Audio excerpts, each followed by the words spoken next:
Guys. All right. Adjusting the audio per usual. I think that actually was an okay transition, honestly. Hello. Jay, Justin, welcome to the stream. It has been a while since we did a Sunday community night, but we're here. I'm so happy to do it with you guys. How you doing?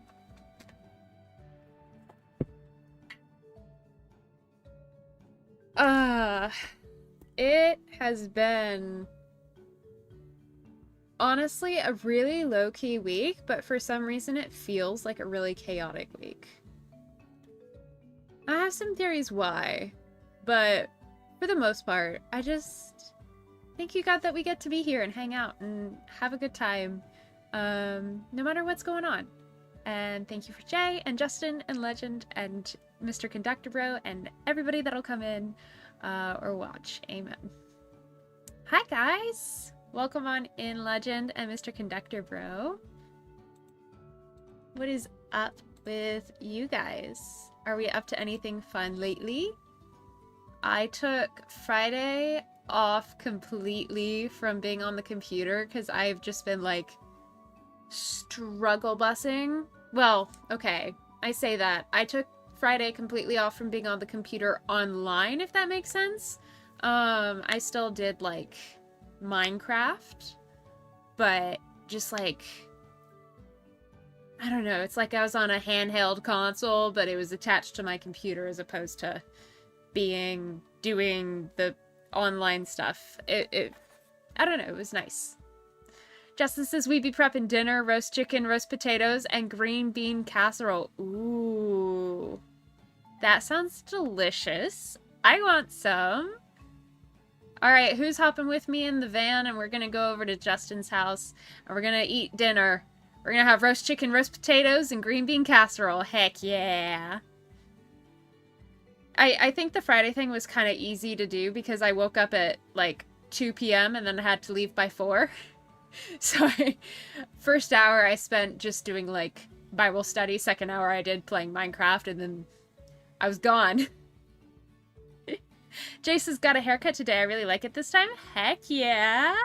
I love that for you. We stand enjoying the haircuts. My phone keeps on having so many notifications. I can't handle the truth. Oh no. I should probably get a haircut. This is just like 8 months of growth. September, October, November, December, January, February, March, April. 7 months of growth. It's 7 months of growth. And I'm fine with having long hair. I just can't stand having long hair, you know? Like, I like myself aesthetically with all of the hairstyles. I just hate the upkeep. I don't like having hair. I think that'll make itself a poll. Start a poll. Do you like having hair? Yes. No. Start poll. Part of me wants to do unsure for the funsies, but I'll keep it simple. I'll keep it simple. Well, my friends, today we are going to do something very special. We are going to aim at starting to interrupt my hiatus. And we are going to see if perhaps I can upload 2 videos. 2 long-form videos that are Analysis Owl House videos this year, before June. I mean, that's pretty amazing if I do say so myself. I don't want to get ahead of myself, but I think we might be able to upload 2 videos this year. Just saying. Jay says, I think this haircut is a good compromise between actually being viable, did my thick hair, and not making me dysphoric. That's a good compromise then. That's a good haircut then, because you do need to compromise, like, your needs, but then also it's practical for your experience. And thick hair be wild. Thick hair can be really wild, bro. Jace's Witch is super awesome. Heck yeah. I'm so happy for you. Yay! Thank you for sharing that. Full transparency, I got like 2 hours of sleep last night, maybe 3. And then I came home and I napped for another hour and a half or 2. So I've gotten about 4 or 5 hours of sleep. And I typically function best on 10 to 12. So, we might be a little brain foggy. We might be a little tired. We might be not tracking as well, but we're all here. We're all going to give grace. It's going to be a good time. Jace is 4, not dead. That makes sense. Yeah. All right. I'm going to go ahead and get started because that's part of the brain fog is the social spoons are like, but I have a task to do and my brain makes sense of tasks. It's like, oh, I have a task to do. Let's do it. I think after a few minutes of streaming and getting everybody in, we can do our first chapter of Too Much together because that's what we decided last Sunday community stream. I think it'll be fun. All right, so I'm going to bring you over to the gaming live stream, and we're in a Canva whiteboard thing. It's not a document. It's just like one of the... I have all of these different designs, and one of them is a whiteboard design where you can have like a grid pattern and do stuff. So we are going to use this as a visual representation of what my thought process is for creating a new video. So first up is I'm going to upload the thumbnail. We're going to see if I can find it. Might be a ways back. Nope, here it is. When shame consumes youth. So this is what was voted on months ago. And a little bit about the process of creating this thumbnail is... Let me bring you looking down at me a little more.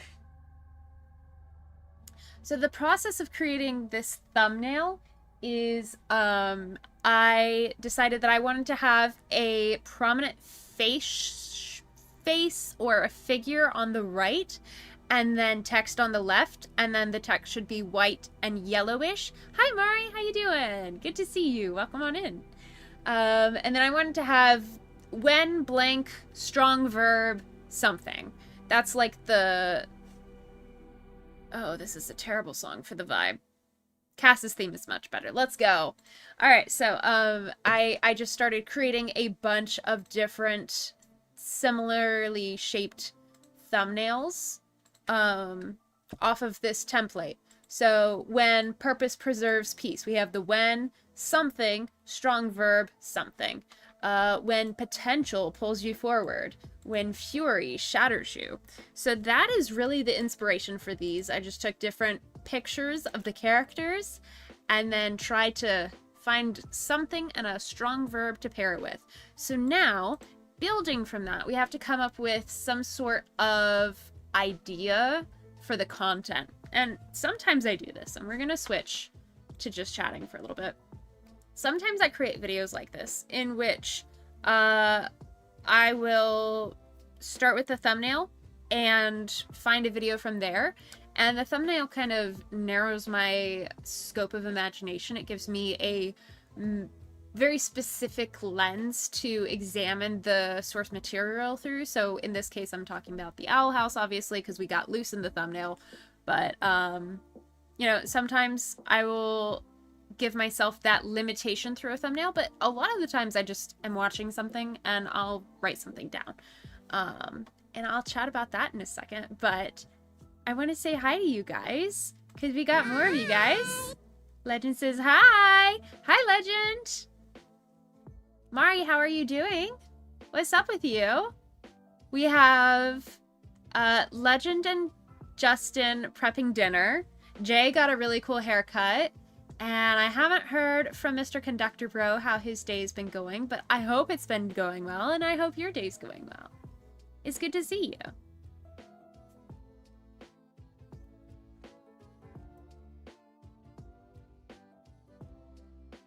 We love some Zelda and chill. I know Legend of Seats is enjoying the music. Do, do, do. All right. So we have the thumbnail. Sometimes I just write down things that inspire me. We've got... There's the echo. There's the echo. Always got to give us an echo. We have got trope reversals from a song. We have got just like patterns that I notice I'll write down. I'll write down different things that inspire me, like my siblings' arguments, stuff like that, and then I will narrow it down from there. And I organized it in a master content system so I can find stuff. So there's a little peep into my strategy. Oh no, you can't hear me? You can't hear me? Oh, you can't hear the music. Ah, say less. Actually, don't say less. Thank you for letting me know.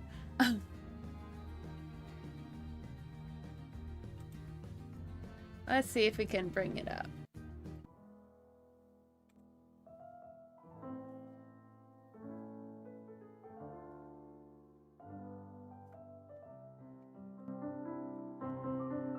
Can you hear the music? Can you hear it now? I feel like it's a little loud now.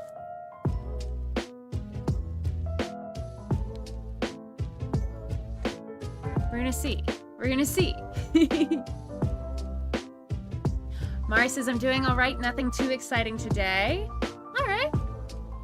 Mr. Conductor Bro, I love Luce's hairstyle. It brings a lot of bubbly, energetic personality. Yes, definitely. Legend says, oh yeah. Heck yeah.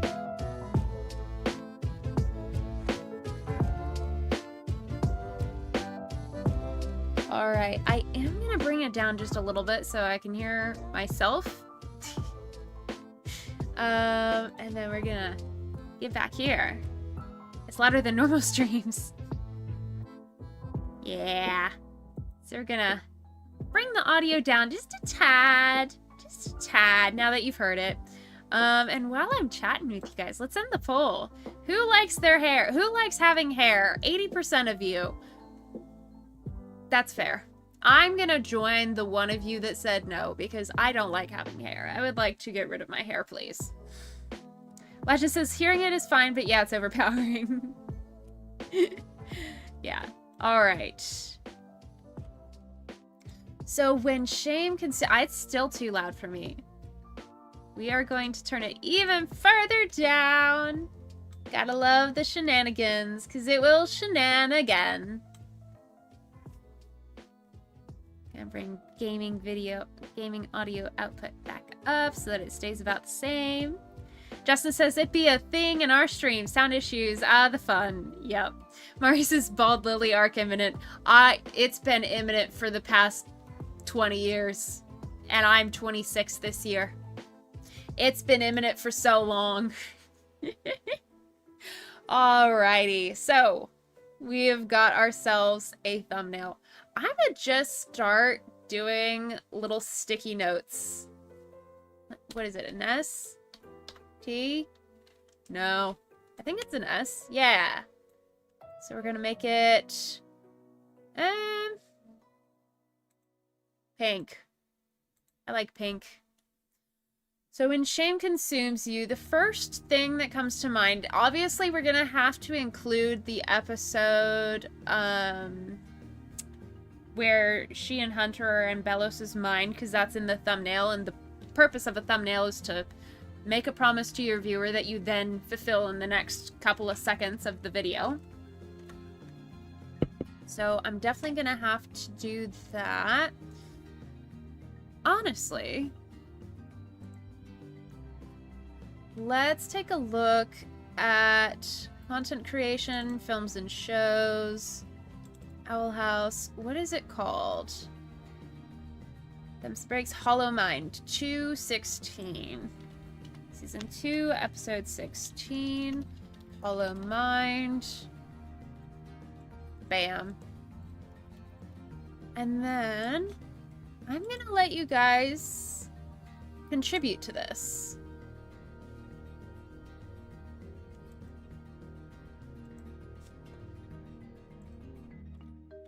So as you guys have ideas, feel free to join. Keep in mind that it will connect to your Google account. So if you don't want us seeing your Google name here, then don't join that link. But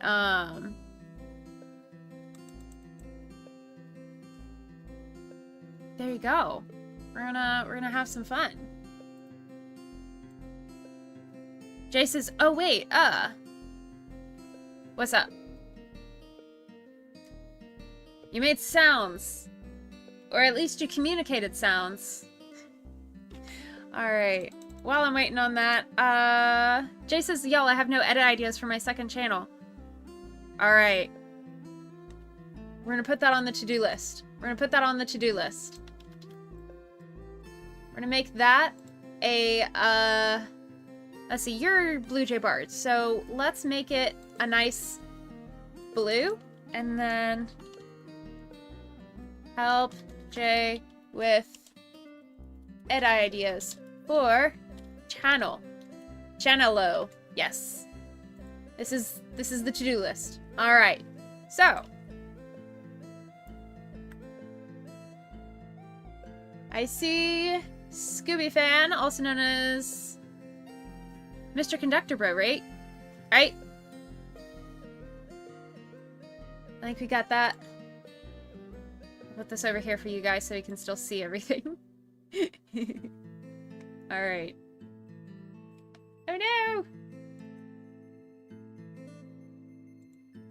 Alright. So we are going to just start listing the different episodes that come to mind. Season 2, episode 16, Hollow Mind. I think also season 2, episode 1, where Luce is really depressed. And it's called Separate Tides. And so because of that, we have to go back. And so we're thinking about Separate Tides. And we're like, okay, well, she's got shame in that situation. But, where does that come from? And that is tied to the ending of the first season. So, Young Blood, Old Souls, Agony of a Witch. So, season 1, episodes 18 through 19. Jay says, season 3, episode 1, when she's yelling at the teacher after he explains the plot of the Odyssey. That's a fantastic example. Finale, season 1. Season 3, episode 1. Thanks to them. Justin says, I got a few clips made today from Friday's stream. Heck yeah. Sorry I missed that. I woke up way too late and I was like, oh, I missed it. But I'm so glad that you have some clips from Friday's stream. That's epic. Alright, so these are... Once I establish, like, a color code, I start keeping track of it pretty quickly. So we are going to say episode references here. Make that black and bold.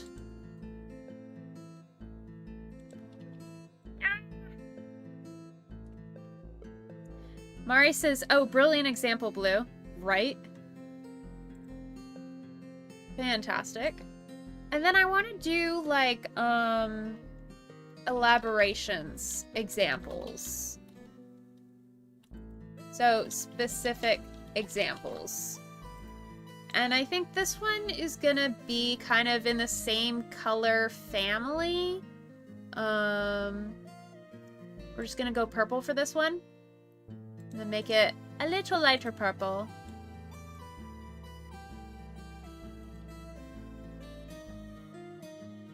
Alright.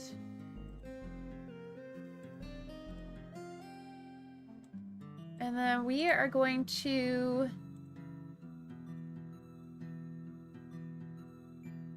if I remember correctly, I should be able to tie these together in some way. Elements, tools, here it is, line.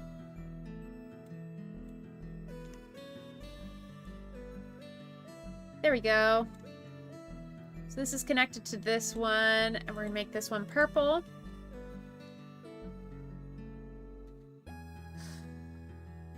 All right. We're gonna have a couple of these. We're gonna have one here. We're gonna have another one here.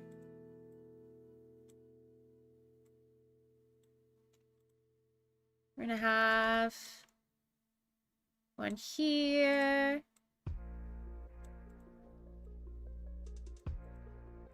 And typically I am doing this mentally. I'm not actually putting all of these things together every single time. Can we do this like this? Yeah. Usually, I'm just imagining all of this in my head. I'm really doing this for y'all so that you can see what's kind of going on in my head when I say I have an idea or something. All right, so we're gonna go top to bottom is gonna be chronological. So at the bottom, season 3, episode 1. Luce yells at teacher during lit class. Jay says, did y'all see the post I made? I was dying to show y'all what I've been working on, but I just couldn't make a video about it. Yes, it was very cool. I think you saw my comment.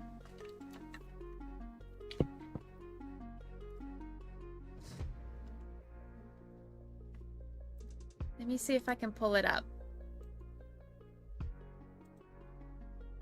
Here. Posts. Here.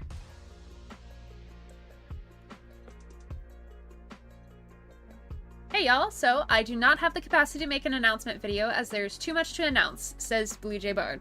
1, I'm starting recording new covers and originals since I got my new phone, not sure which ones I'll post, but yeah. 2, I've made a lot of web development progress. I have 2 sites which are functionally the same right now, but I'm working on revamping both of them to be different, which is also so cool. If you're curious, they are bluejaybard.neocities.org and bluejaybard.nicoweb.org. That's so cool! I love the background. That's very you. Nice.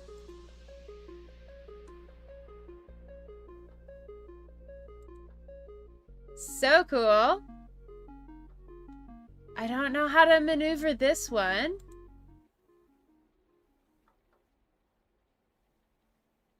I don't know how to move this one around.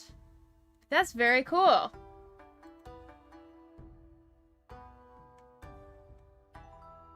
I love these. About me. Hi, I'm Jay. You probably know that from the name of this site, but here's a list of things you probably don't know about me. Pronouns he, they. Other names or nicknames: Blue, Blue Jay, Luz, Artemis. Hobbies: art, games. Oh, that's someone else's? Ah. Okay, so I feel less bad about just exiting out when it was very clearly femme. Ooh, I'm sorry. I keep on looking at the donut. I keep on getting distracted by the donut. I like donuts. Art by my friend Mari, the Dreadful Spook on YouTube. Heck yeah. That's also part of your profile picture here. Legend says, great job. That's so cool. Justin says, I'll be sure to check it out later. Got all these cool things about you. Guest book. Ooh, okay. I get to sign the guest book. You are such a cool human. Nicely done! There we go. You've got some fun people here.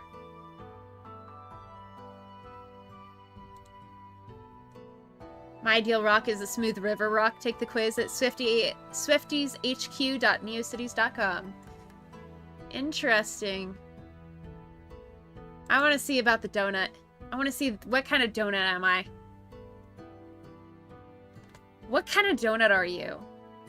How would you describe yourself?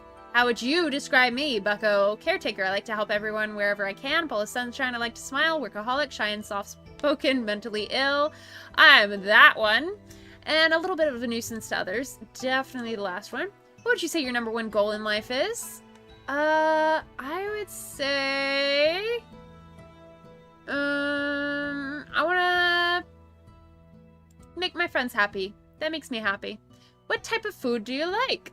I love dessert. I love dessert. I literally had so much candy.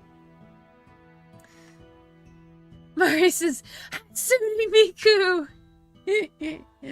What would you do if you were getting robbed? Start barking like a dog until the robber runs away. Probably. Honestly. Also try to reason with them. Maybe they're just having a bad day, depending on how Uncle Iroh I'm feeling. Simply walk away. Nah, I would hobble away. Then she hobbled away. Hobble, hobble. Then she hobbled away. Hobble, hobble. How do you unwind after a long day? I like to spend time alone enjoying my hobbies peacefully. Yes, but less of the peace. I like a little more chaos. Work more on personal projects. Okay, okay. Text everyone on my phone and make problems on purpose. Cooking a big dinner for my loved ones. I found Justin. Go shopping at the... No. Trolling people, watching me. Yeah, definitely work on more personal projects. How many people have you dated?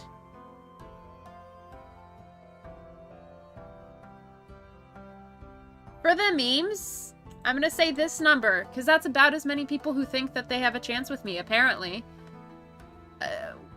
What did you think of this quiz? It was great, sweetie. Show me my results. I'm a chocolate donut!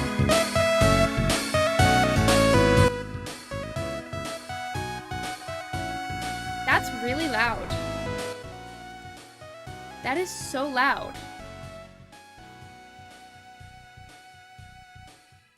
I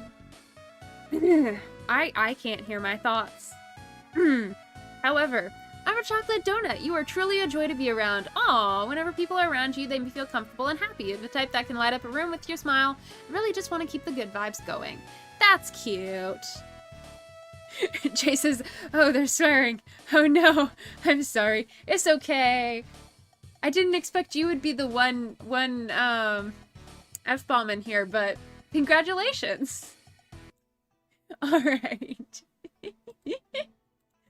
All right. I wanted to make videos touring both of them, going back to... Let's bring the music back now that I've removed that very loud audio. Whew! That was a lot. Woo! All right. Those were very cool, Jay. Well done. Nice, nice. I wanted to make videos touring both of them, but I don't have the capacity for that right now. Do you want to make a video reacting to me reacting? There you go, giving content for free. And then 3, I still don't have any edits for the edit channel, and more people will see this, so put any ideas y'all have in the comments. Tagging all the buddies. Nice. Alright. And then we also want Will Solace Angst. So. Justin says submitted a joke. Nice. Nice. Okay. We're gonna switch to just chatting so I can look at the joke.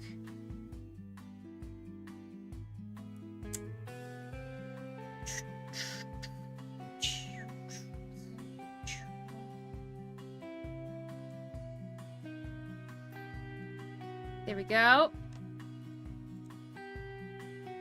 Responses. Oh, nice.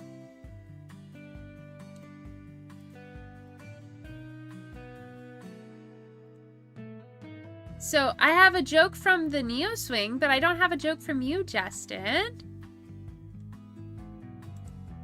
I know. I do like Neo Swings, though. And the Lord said unto John, "Come forth, and you shall receive eternal life."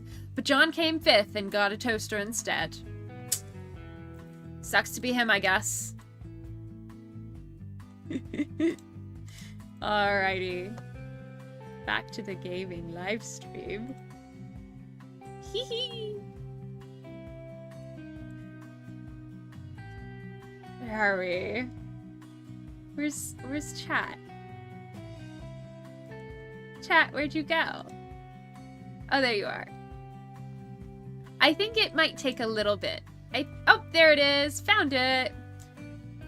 Did you hear about the tailoring contest? Says Justin, or the Cozy Beard. It ended with the tie. Nice. I love it. Just hit submit again. It works! Yay! Legend says, here we are. Here we are!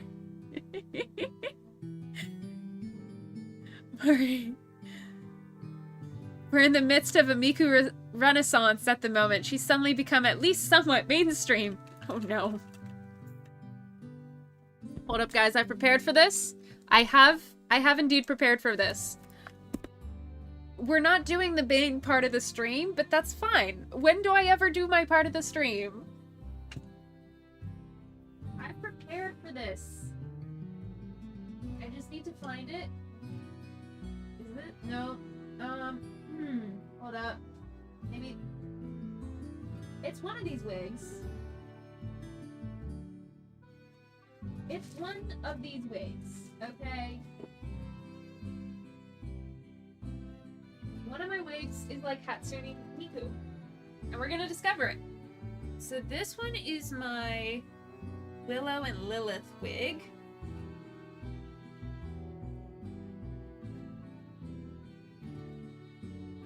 And now it's time for the part of the stream where Lily gives up and tries other things.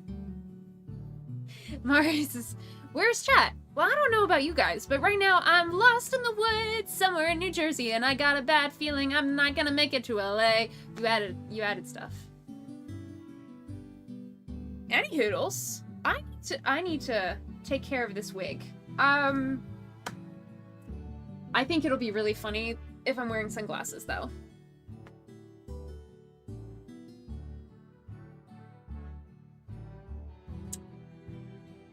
We're lost in the woods somewhere in New Jersey, and we're never gonna make it to LA. Crack. Alright. We're gonna make a video eventually, but you're discovering my process. And that is basically do anything but what I'm supposed to. Do you guys see why I don't upload anymore? It's just so much fun to do other stuff and not do my work. A stranger has overtaken the stream.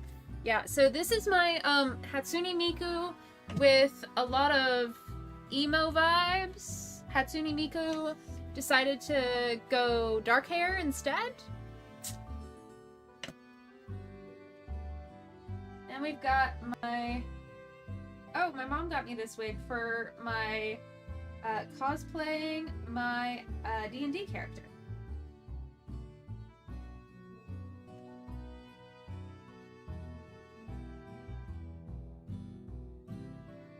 I don't actually know how to style wigs anymore. Very drawable stranger, oh no.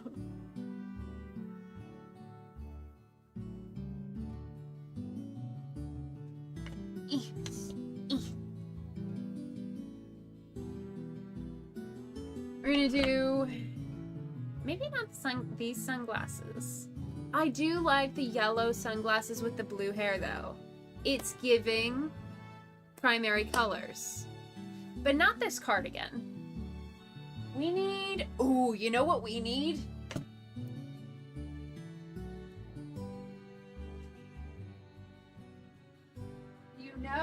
what we need.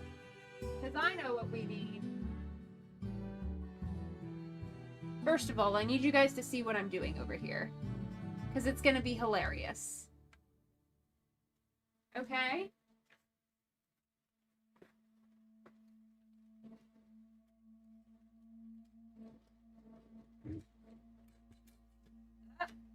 Whoopsies.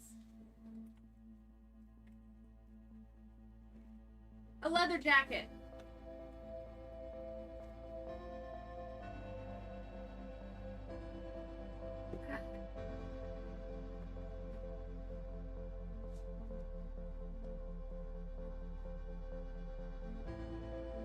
And then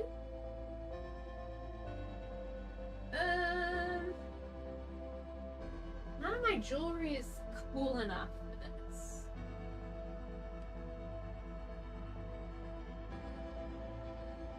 I could pull out a sword. When in doubt, bring out your weaponry. What is in here? Oh, it's the tissues from my grandma's funeral. Whoops. Forgot to clear that out. That was like a year and a half ago or two. I don't even know. Where's my weapons? Who confiscated my weapons? I'm over here now, by the way.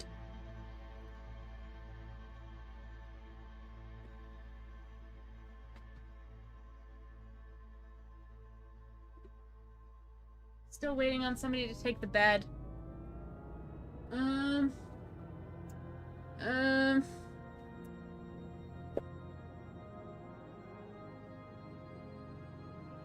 Justin says, quote, can I get a ramen? Quote 20, acronym.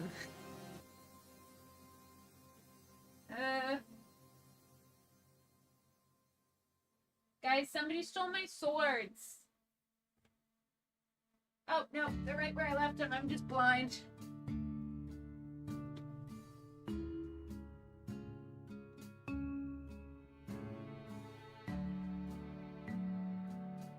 Let's go. I'm so cool. I've got a wolf cut that's blue and sunglasses. I've got sunglasses and a sword.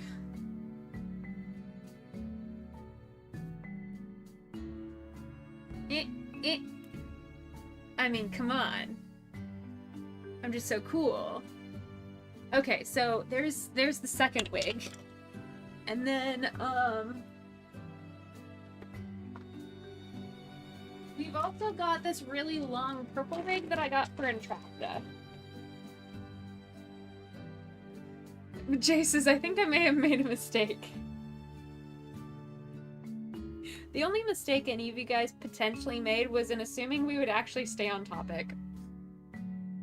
Mari says, ad quote, when in doubt, bring out your weaponry. Thank you.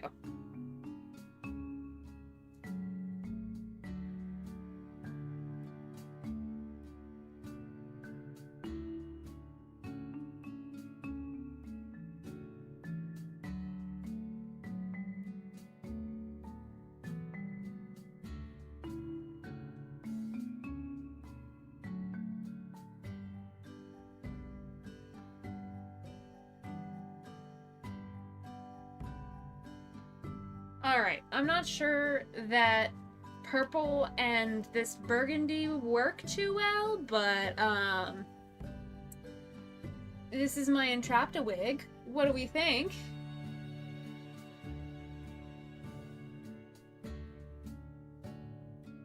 I like it. It's quite a lot.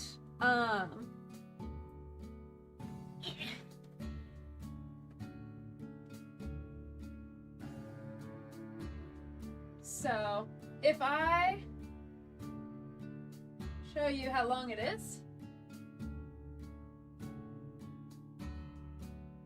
it's pretty long. It's pretty long. This is why I have wigs, so I can enjoy the aesthetics of long hair without having to deal with it forever way. Mari says, and Mari pushes us to 55. Where's my weapons? Who confiscated my weapons? It's a honest question, okay? And it was me. Looking fabulous. Thank you. Anywho, this was a brief, incomplete tour of like 3 wigs.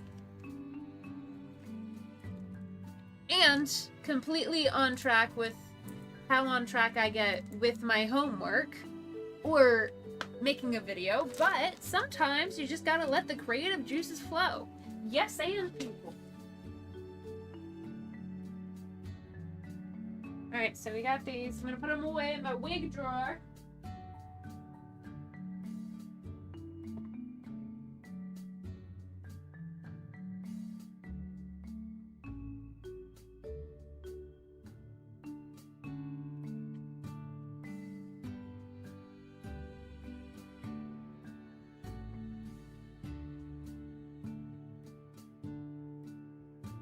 Arg, mateys.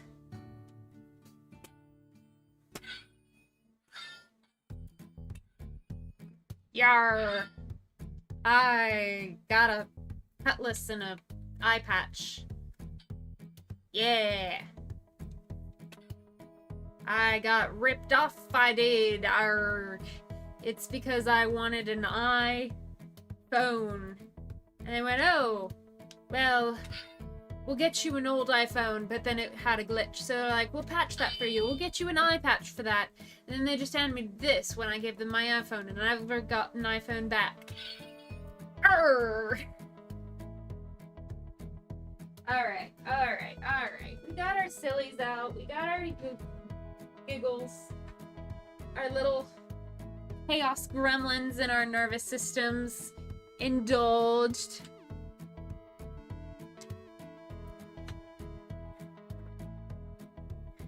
How did that feel, you guys? We like indulging this little silly gremlins in us? We like indulging those?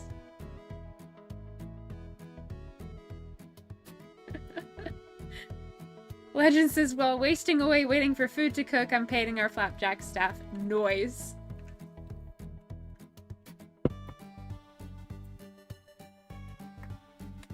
Alright.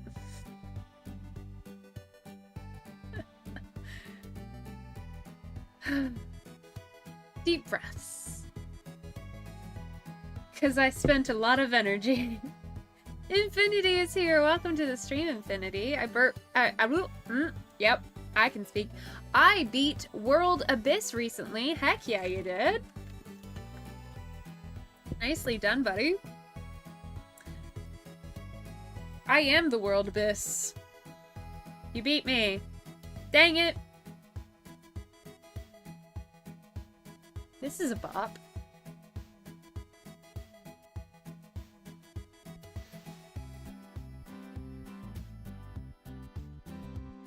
Alright. We had some fun there. We had some fun.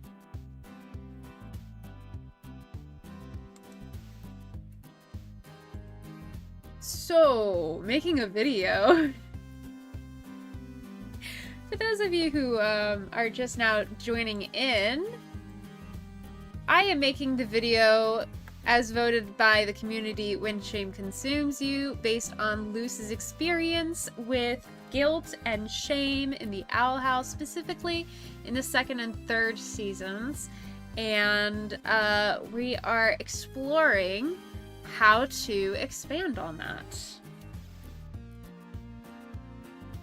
I beat World Abyss and uploaded a 2-hour video. Heck yeah.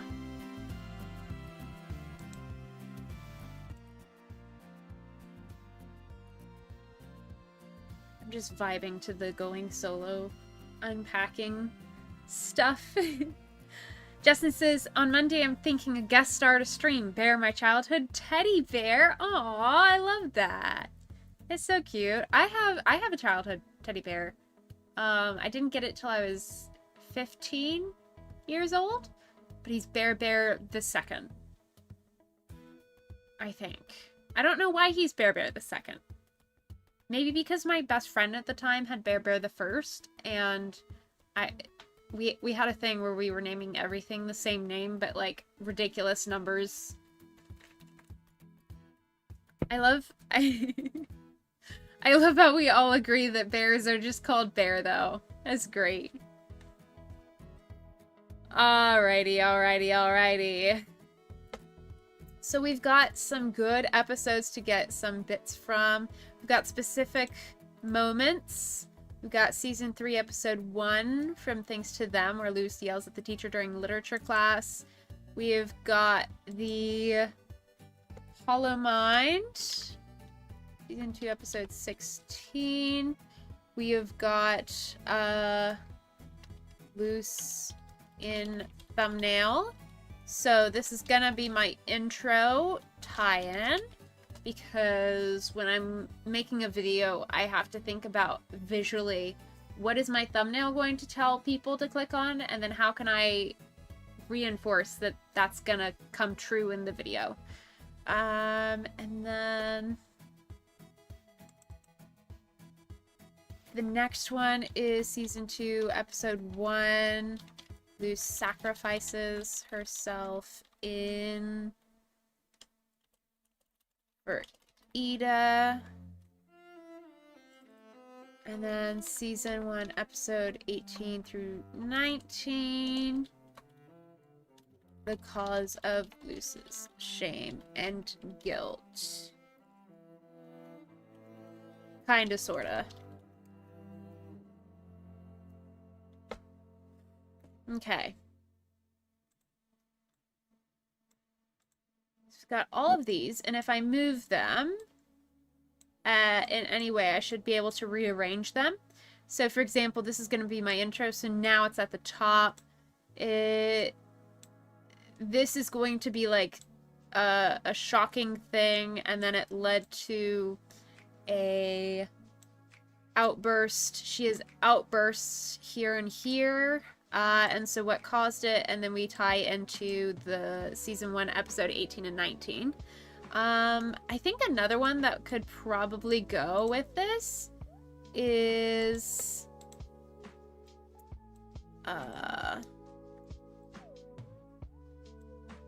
if I tie this here, season, oh, I just had an idea and I forgot it. Ah!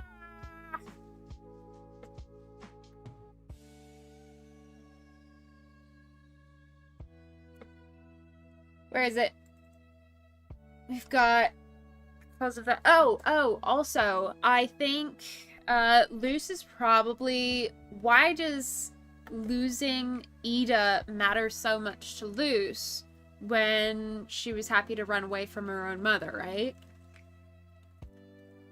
There is a post I saw on Pinterest that connects it back to losing her dad, and how Ida's curse represents her dad's battle with being sick, as explained in season 2, episode reaching out, where is it? 14? Reaching out. Luce talks about her dad. And then also season 3, episode 1, I think. Again, but this is gonna be the clips of Little Luce. So now we're getting a little framework of clips and references to the show that we want to work from.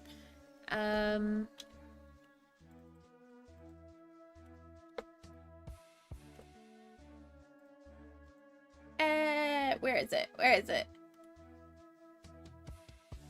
14. Out. Season 2, episode 16, Hollow Mind. There we go.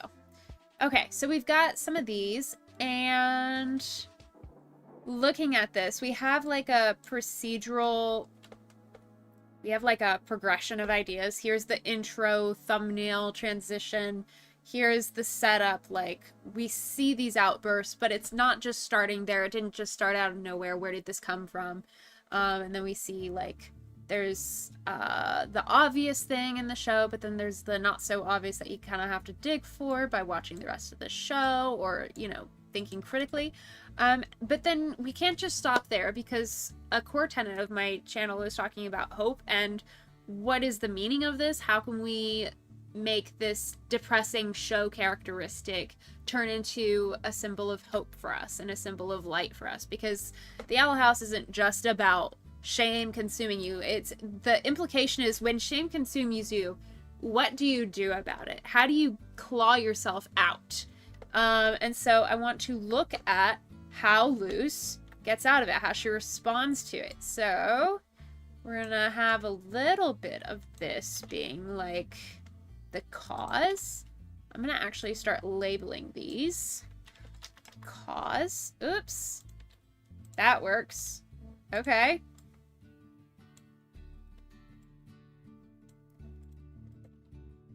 And then here is going to be examples or evidence.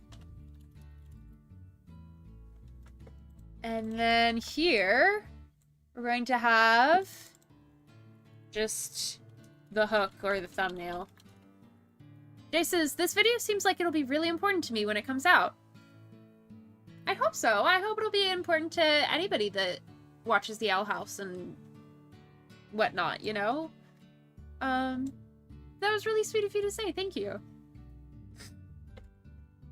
So we have a hook, we have examples, and I could probably go deeper on the examples because I have more causes, but I'm probably going to find more examples and evidence later as I go through this.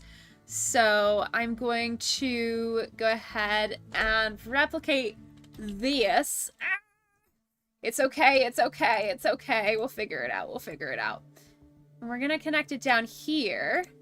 One, because we kind of ran out of space. Two, because this is going to be the, basically, when I make a video, or you write a argument, or you're writing an essay, or you are just trying to communicate with people, you want to start out with a premise, a hook.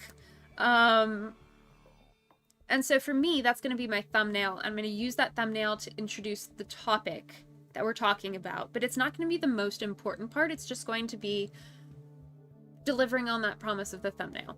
Then you want to succinctly talk about what you're about to talk about, preview the content, and really give an introduction to it. So preview what you're going to talk about. Tell people what to expect from your video. So we're going to say,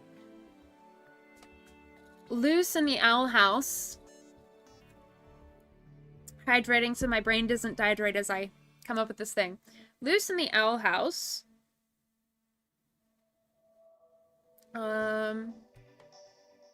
has an angst arc, and it's really full of shame, but how did she get there? She wasn't always like this. There was something to have sparked this. An easy answer is she lost Ida and blamed herself, but nobody's telling her it's her fault. Literally nobody except for herself. So who told Luce it was her fault? We have to go beyond that. It ties back to this adverse childhood experience where she lost her dad. And so she feels that guilt from that experience. She's projecting that guilt now because she never resolved it. She just keeps on running away.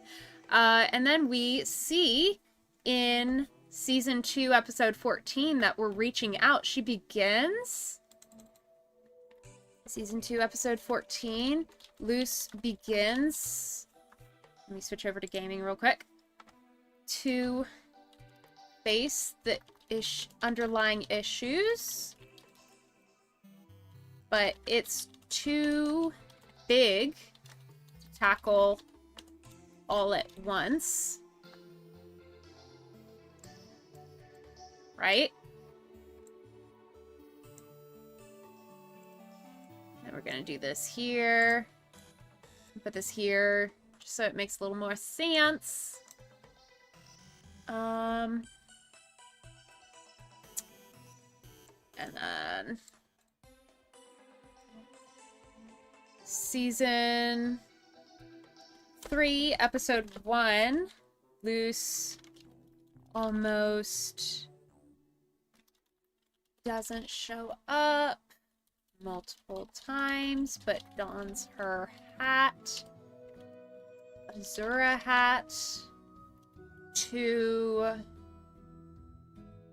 literally mask her way through functioning.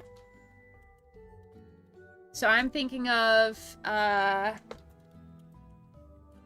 wait, she almost doesn't show, go through the portal, but support gets her through. Amity, Hunter, Mila. And then season 3, episode 2, Luce is using her cosplay as a mask. And I'm thinking of that moment when she dons her hat to go help Hunter. That's something that's been thinking about, that I've been thinking about with this. And then I think from there, we should be able to get the next piece, which is season 3, episode 3. Watching and dreaming. Luce processes what happened in a forced dream state a la Collector. Then has to show compassion for her child's self a la Collector.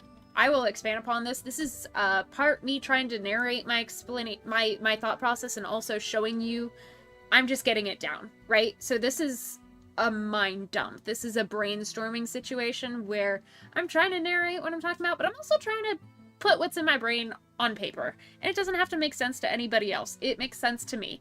And then as we go through this process, it'll hopefully make more and more sense to you guys. And then finally has compassion and forgiveness shown. And she chooses herself, and that is a metaphor for forgiveness. So I'm literally being so specific here. I am being so obvious and blunt here. I'm like, this is literally it. In the video, I want to kind of string you along. I don't want to just tell you that. I want you to think about it with me and come to your own conclusions, first of all, but also I want my explanation of my thought process to be clear enough that you see where I got and you can predict the ending or the conclusion of my video by the midpoint or the end. But you want to keep on watching to get that sense of satisfaction. So it's a weird mix of encouraging you to come up with your own concepts and perceptions of this situation and share it in the comments, you know, instigate community and conversation, but then also talk about, frame it in a way that I'm communicating what I'm trying to communicate as well. Because that's, if I just wanted to know what you guys wanted to say, I would just say, hey, what did you guys think of that episode? Bam. But I want to share what I think about the episode too. All right, I'm going to read chat for a second. Justin says, seeing this gives ideas for helping scripted video. Good. I was hoping so. That's, I've had a lot of people in the community talking about scripting a video and how this is something that they're working on.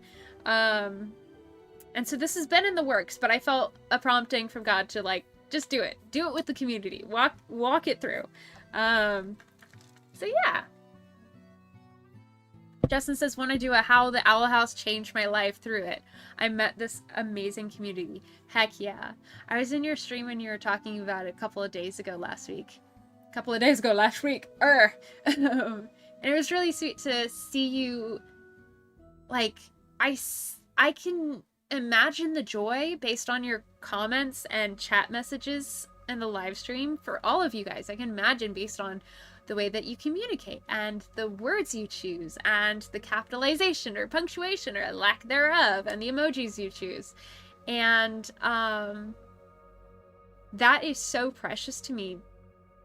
And it was so special on top of that to be able to see your face as you're talking about this and putting words to your experience and seeing your facial expressions as you're talking about this thing that brought you to, in my opinion, such a beautiful community of amazing people, because all of you guys are flippin' amazing. I want you to know that. I am so proud of each and every one of you, okay? Life be rough. And we're all still here and we're cheering each other on, and that's amazing. So thank you for being here, first of all. And I kind of think, is it time for some therapy book? We've gotten some brainstorming, and the number one rule about brainstorming is don't too much at one time. Don't do too much at one time, because for me, I start brainstorming and then I get so stuck in the brainstorming I come up with 20 different videos. So I need, for the way that my brain works, I need to bounce back and forth. That's pretty much the aesthetic of this video. The theme of this video is we just go back and forth. You know, 6 or 7 different ways. I'm not sorry. I will start reading, though, so you don't throw the book at me. So this is by Terry Cole, author of Boundary Boss.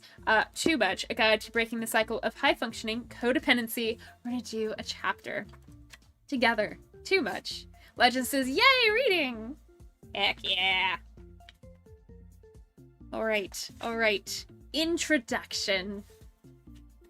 I'm gonna see. Can I do... In the fandom tab of my site, I want to make a bunch of fan pages for the Owl House. Heck yeah! That's so cool. You guys are so cool. Okay, is it gonna be this one? No, you guys are seeing my setup. Okay, I know you guys care about this a little bit. Square face cam is highlighted right here. Yeah, here. That's really weird. It's very small.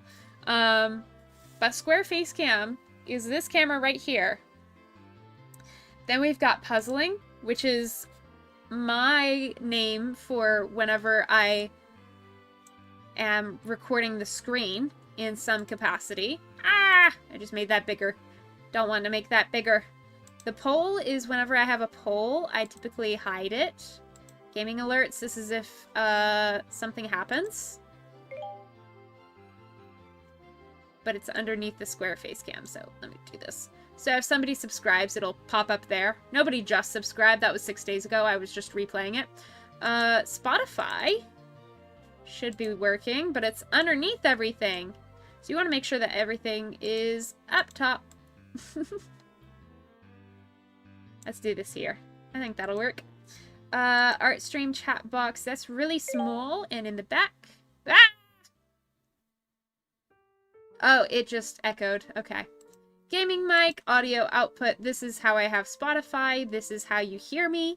And then if I wanted to have you guys seen, I could drag you guys to the top. Unfortunately, there's not really a background for you guys, so I'm gonna have to hide you. Ah! I'm sorry. Alright, and then we're actually gonna hide puzzling and add a video capture. It's gonna be just chatting. Ah! And my face is so big, so I have to adjust this to be the right size. But that's okay. Alright, so I want this underneath all of this. Here we are. We're gonna make this bigger. I'm gonna sit over here. We're gonna read. You can't actually read the book, but I think that's safe. Justin says you should absolutely make those fan pages for the Owl House, Jay. Heck yeah. Alright, I'm getting cozy if you can't tell. Introduction. Years ago, I was standing on the train platform on my way home from seeing my therapist in Long Island when a skinny kid holding a blanket caught my eye. My helper radar pinged. Huh, I thought. Wonder what his deal is. Once we boarded the train, I started chatting with him. Turns out, Billy had been scheduled to drive a car across the country, but at the last minute, the job got canceled, and now he was stranded, heading to New York City, a place he'd never been, with nowhere to sleep. Billy, who was probably about 19 years old, looked especially naive. At 23, I wasn't exactly world-weary, but I did live and work in New York City. Keep in mind, it was the late 80s, and the city was still rough. Surely I could help. Wait, so what are you gonna do? I asked him. Sleep in the station, I guess. He replied nonchalantly. Which station? Penn Station. No, I said, interrupting him. You cannot sleep in Penn Station. You'll get mugged. You're coming home with me. So that's how I came to bring a perfect stranger home to my studio apartment, which I shared with a friend. I didn't even bother to stop and call her to see if she minded. I figured she'd agree that we could not let poor Billy face the wilds of New York City on his own. And I was correct. Years later, I see the Billy story as an emblematic of what used to be an everyday occurrence for me, making other people's issues and problems, even strangers, my responsibility. Prioritizing the wants, needs, and outcomes of others over my own well-being was my default setting. Must help everyone. Fortunately, Billy was harmless and left the next morning without incident. But that doesn't mean my over-functioning, hyper-responsible behavior wasn't problematic. Today, what stands out most to me is how compulsive I was in deciding that I needed to save him. There was a complete lack of space between my thoughts, feelings, and actions. Immediately, I'd said, "That's it, you're coming with me."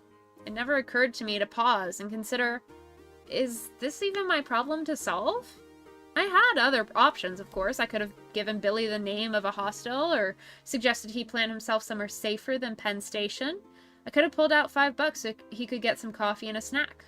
Or I could have minded my own business.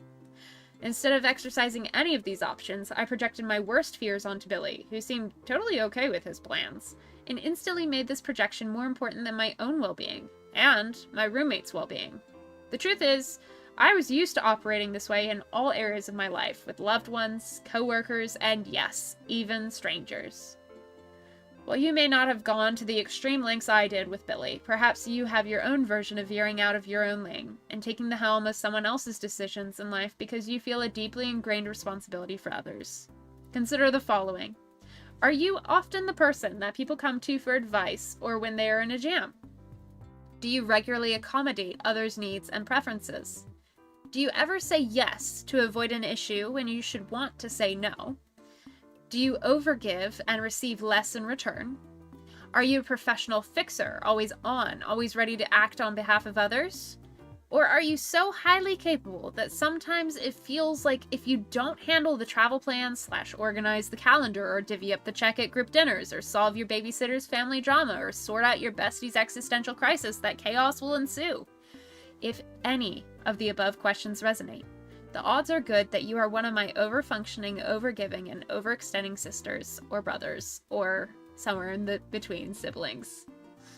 These are my common behaviors of codependency, along with too much doing, feeling, managing, directing, leading, convincing, cajoling, and more.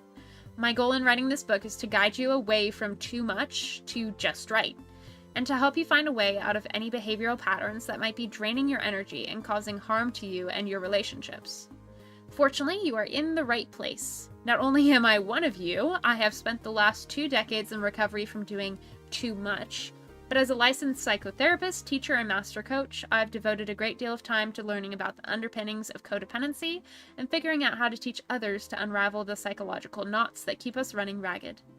I'm passionate about helping women raise their awareness around dysfunctional behavioral patterns and disordered boundaries so that they can enact real deal change every day and live happier, healthier, more peaceful lives. Change is possible. Not only have I experienced this transformation in my own life, but I've also witnessed it in the lives of the countless clients I've treated in my therapy practice and students I've taught in my courses. Okay, so we're gonna talk about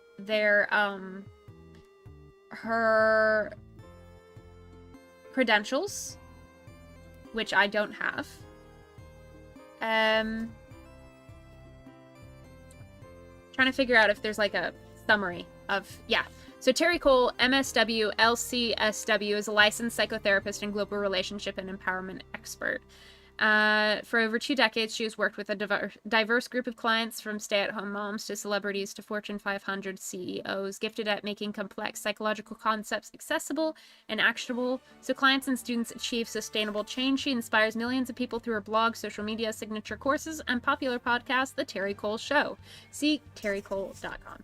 I felt like that would be a little more efficient because I don't want to read every single part of this book. I feel like that would be a little rude to just let everybody have access to the book, this book, instead of encouraging you to read it. But I want to read the highlights at least, and do like a chapter at a time, so that you know you want to learn more, but I'm not stealing the content. You know. She goes on to say, there's no cure for codependency, but there is recovery. In recovery, you notice when you're tempted to fall back into dysfunctional behaviors, which includes disordered boundaries, but have the awareness to choose differently. So as you read through this book, please be patient with yourself.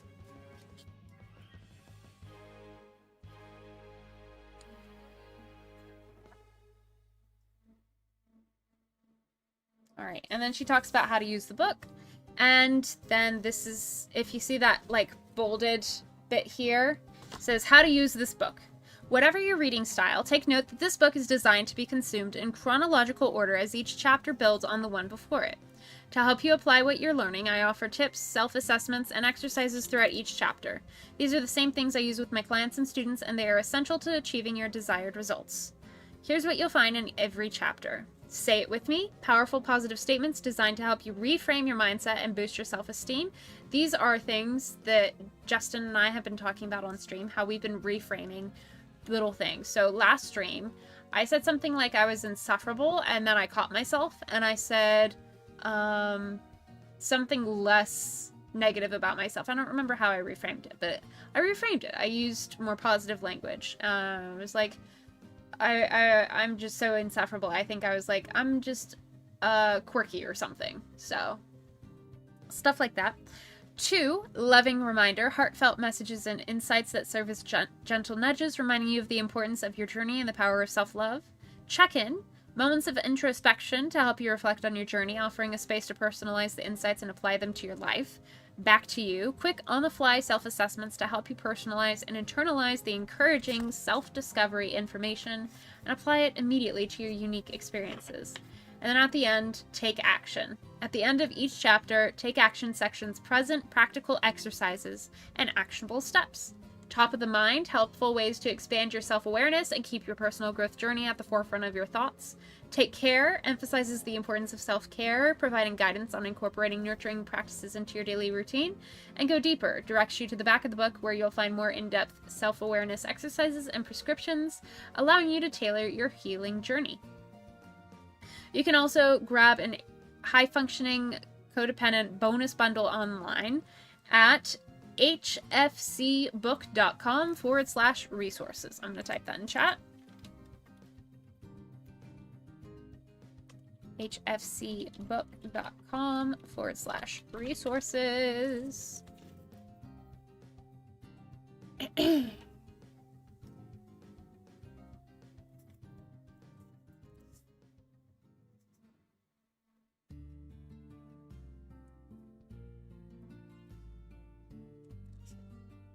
There's some really good stuff at the end of this introduction, so I do encourage you to buy the book if you can. Get it from your library, read it on your own terms. But now we've entered Part 1, Unhealed High-Functioning Codependence, Managing Meddling and Overfunctioning.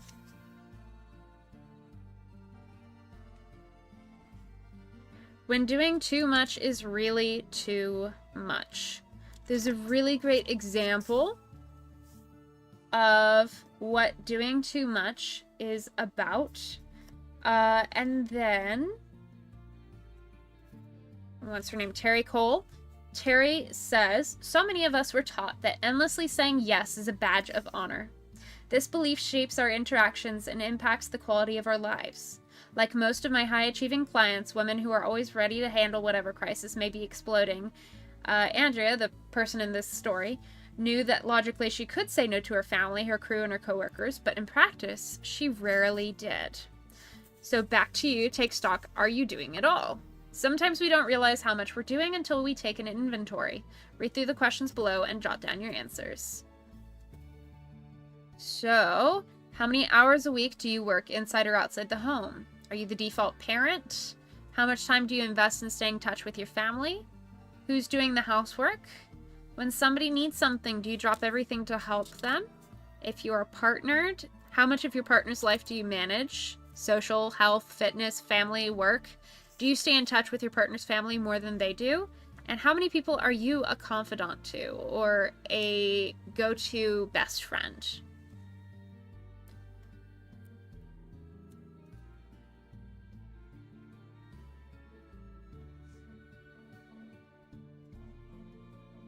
All right.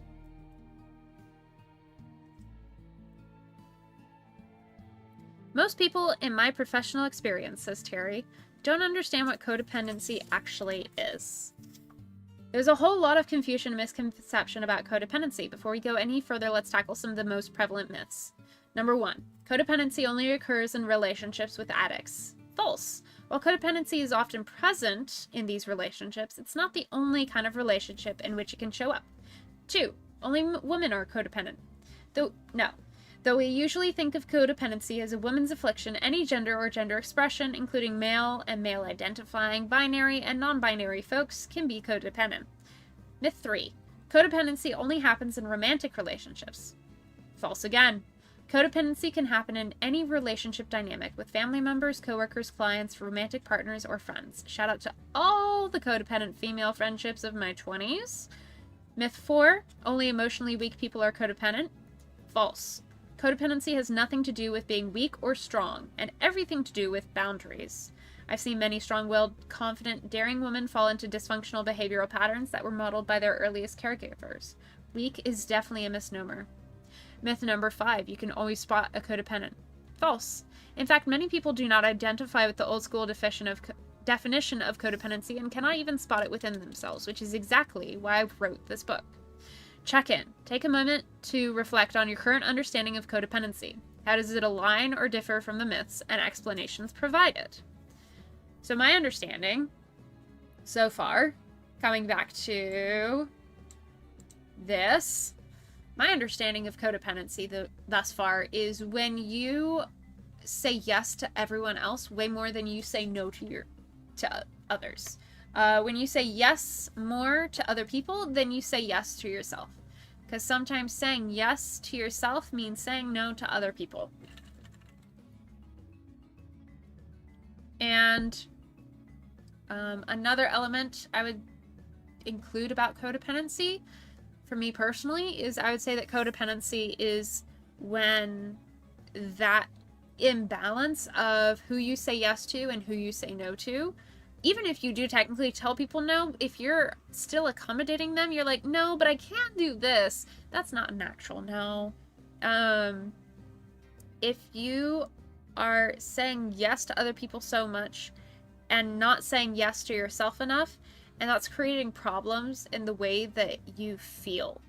And it's really hard to identify, like, when something is affecting you, you kind of need somebody else to point it out. And sometimes things are so internally experienced that other people can't point them out unless you literally just lay out your whole life experience and what's going on in your brain. And that's not necessarily practical either. But I know when I'm feeling burnt out or I'm feeling really, really just not up for socializing, or the thought of somebody potentially wanting to communicate with me feels like this scary thing instead of a potentially good thing, right? When my brain starts associating people with this bad emotion, feeling exhausted, feeling tired, feeling scared that I'm not going to be respected, that's typically when I know that I've been saying yes more than I should and no to myself more than I should. Justin says guilty on saying yes to others more than I should. You're not alone. I've recently had to say no to something that I've been trying really, really hard to say yes to on a weekly basis, and it's just not worked out in the slightest. And I should have said no a long time ago for my well-being, but I just didn't. And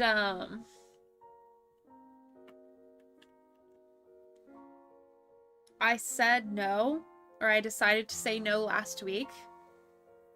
And the amount of relief that has given me is so ridiculous. So that's another tell I have. Like, when saying no in that situation results in relief and not disappointment. So, those are my reflections so far. What do you guys think? Justin says the music is perfect for this conversation. Heck yeah.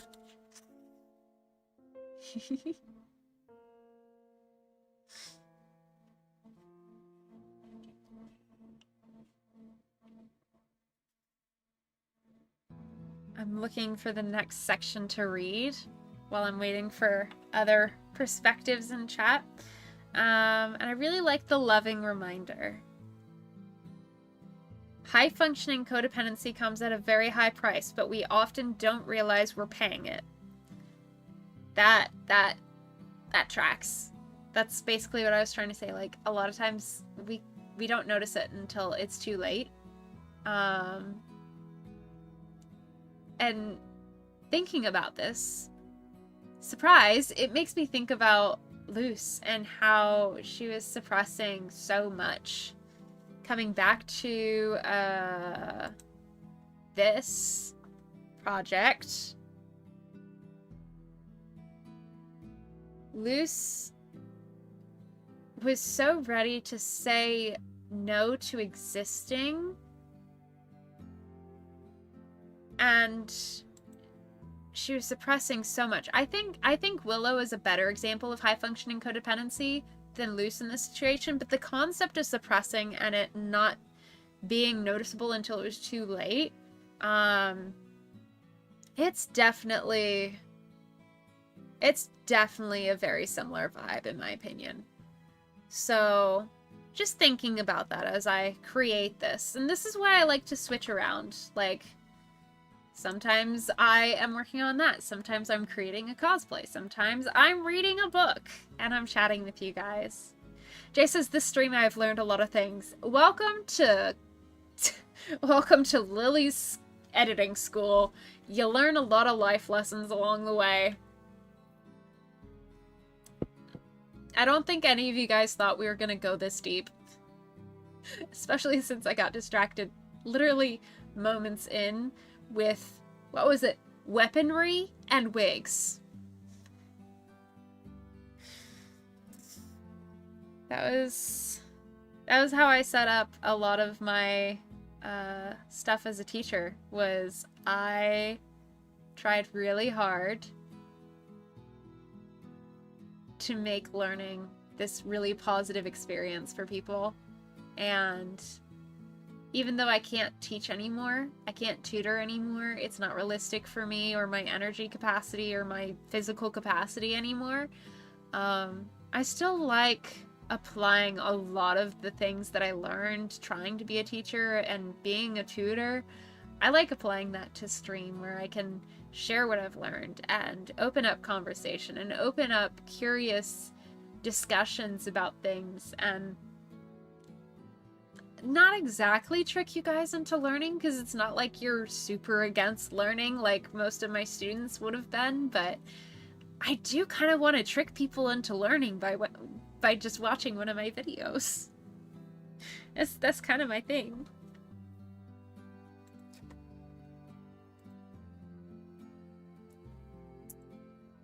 All right. We're gonna go back to the reading. High-functioning codependents are often smart, successful, reliable, and accomplished. They don't identify with being dependent because they're likely doing everything for everyone else. They might have an amazing career, run a household, care for children or aging parents, juggle all the extracurriculars, coordinate the various appointments, and likely life coach their friends through all their problems too. Bottom line, the more capable you are, the more codependency doesn't look like codependency. But if you're overextending, overfunctioning, overgiving, and overfocusing on others and doing way too much, these behaviors are compromising your inner peace and well-being. Regardless of what we call it, it's a problem. And because we are so efficient, we make all our overdoing and overmanaging look easy breezy, so no one notices we're suffering.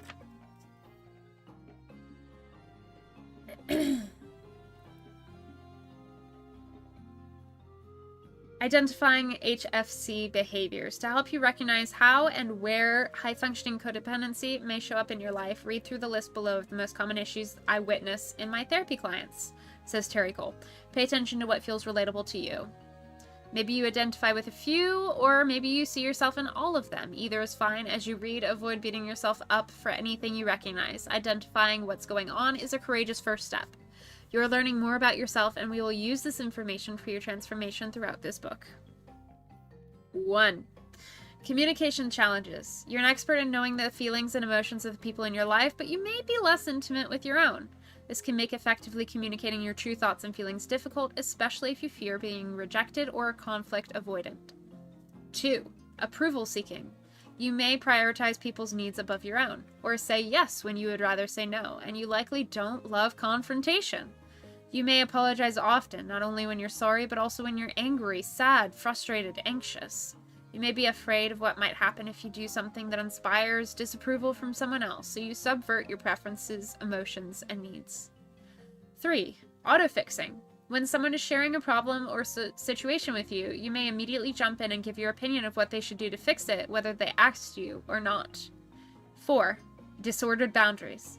When you are outwardly focused on the needs and wants of others, it is difficult to establish and maintain your own healthy boundaries. In addition, you may anticipate others' needs without checking in with them, setting yourself up to overstep their boundaries. That one just called me out. Y'all, I told you guys about how I've been in this support group of sorts, and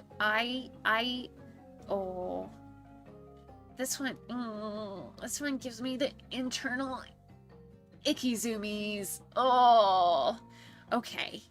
We're gonna shake it out, you guys. So,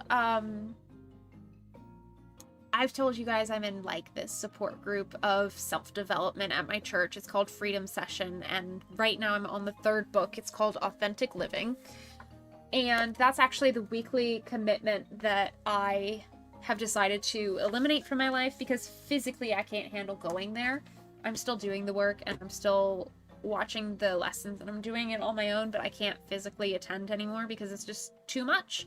And I realized this because I was crashing and I was being really emotionally and physically distressed in a lot of areas of my life without any reason. I'm like, what is wrong with me? Why can't I just do things? And it got to the point where I sent a really long message and people didn't have the time to listen to the message. And I assumed, like that example gave, I assumed that they didn't listen to it because they didn't have the time, and that they didn't respond because, or send any messages of their own because they felt guilty they couldn't respond to mine.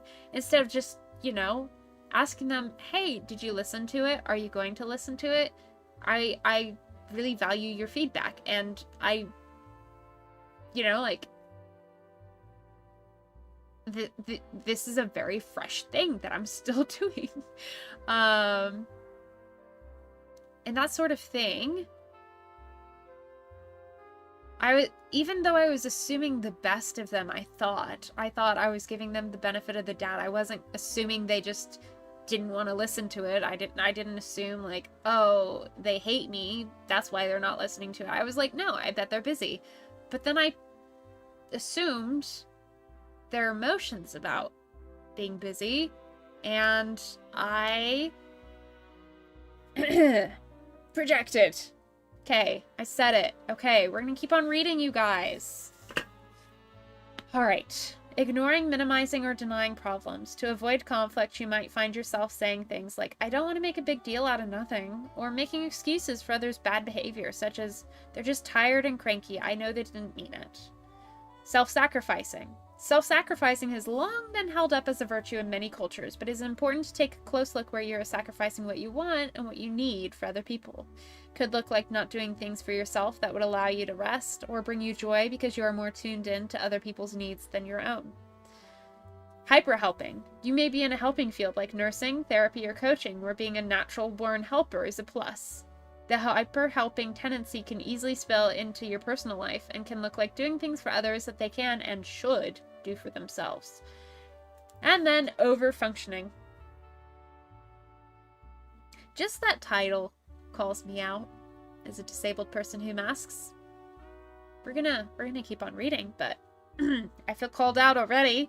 You are often compelled to go way above and beyond for other people, both when they ask for help and when they don't. This tendency can manifest anywhere. At home, at work, in personal and professional relationships, even with someone you've just met. It's also not sustainable. If you're giving until it hurts, you are more likely to end up feeling bitter or burned out. Check in. Which of the traits above resonate with you? If it was every single one, don't worry. You are exactly where you need to be. If it was just a few, that's great too. You're learning more about who you truly are. Remember, this is a no judgment zone. All right. As loving, caring people, all of us are invested in the happiness of those we care about, but high-functioning codependents are overly invested. One high-functioning codependent I met at a conference said plainly, I have a tendency to scan every room and situation for impending issues. It's like my problem meter has no offsetting. I just want people to be happy. If I'm honest, it can be exhausting. Constantly being afraid and needing to be in control is exhausting. So then they talk about masks and how they cover it up and they often don't recognize it in themselves. Loving reminder, as you are raising your self-awareness, remember that this is a process. It's going to take some time and repetition to create healthier relational patterns. You can do it. Let's expand on one of the most significant issues for HFCs, overfunctioning. For Andrea, the character in the intro hook that I didn't read because I want you to read the book. It's full of way more goodness than this. It seemed that neglecting and overriding her own needs, coupled with the chronic stress of her overfunctioning, led to the panic attack. It was a physical cue that she was doing too much. Legend says, phew, what a long chapter. We're not done yet.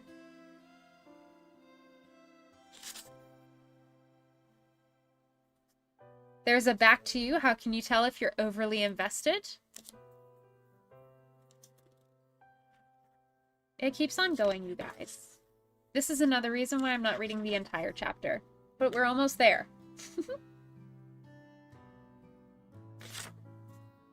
You deserve more than what you're tolerating.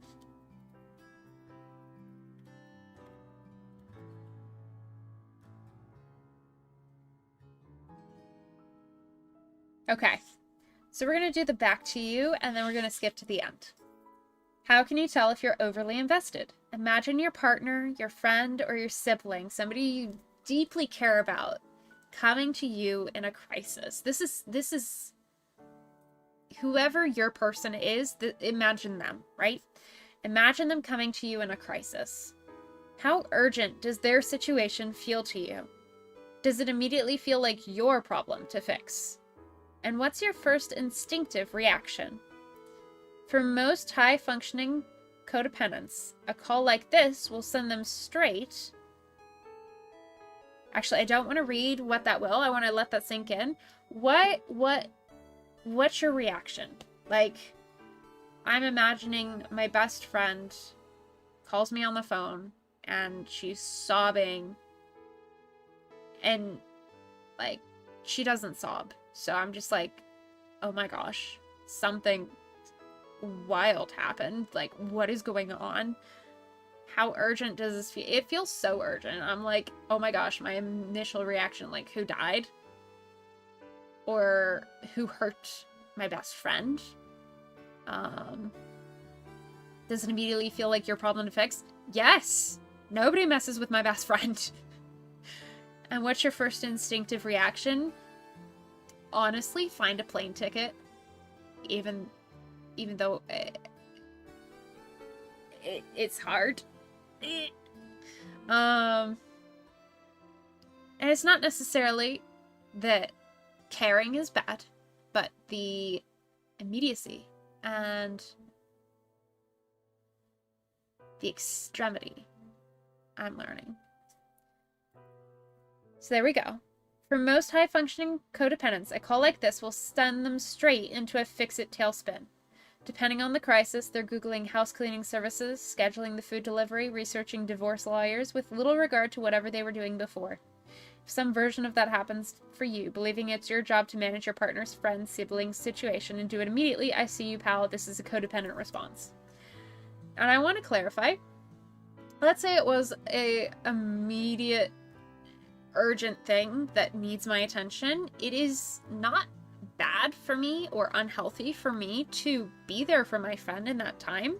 But it is unhealthy for me to assume that I know what my friend needs before my friend tells me what they need.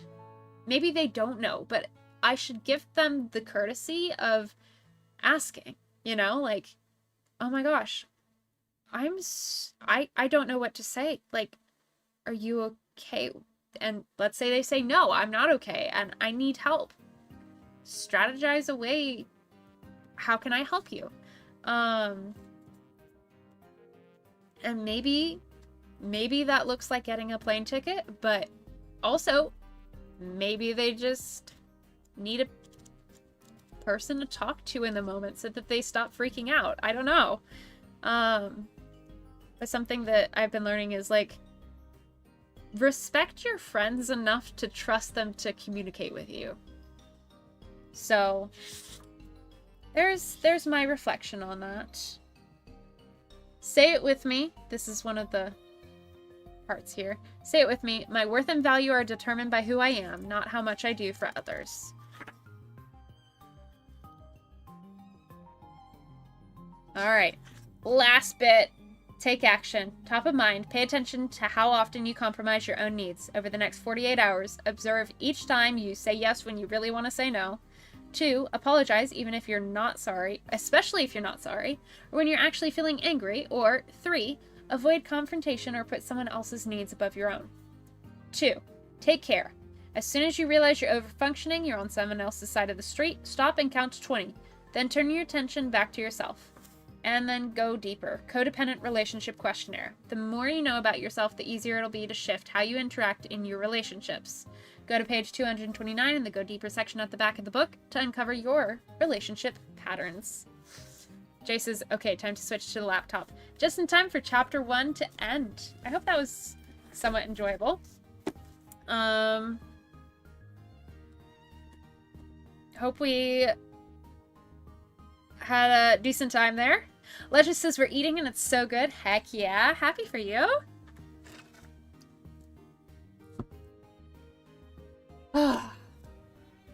Alright, we got our self-reflection out of the way.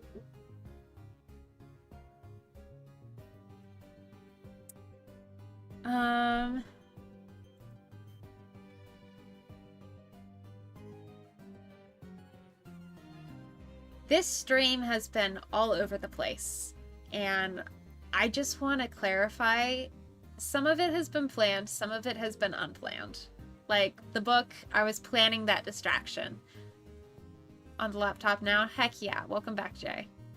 Some of this stream's chaos was planned, some of it was unplanned. But all of it, I was absolutely aware of what decisions I was making, and I want you to know that this is part of my authentic process.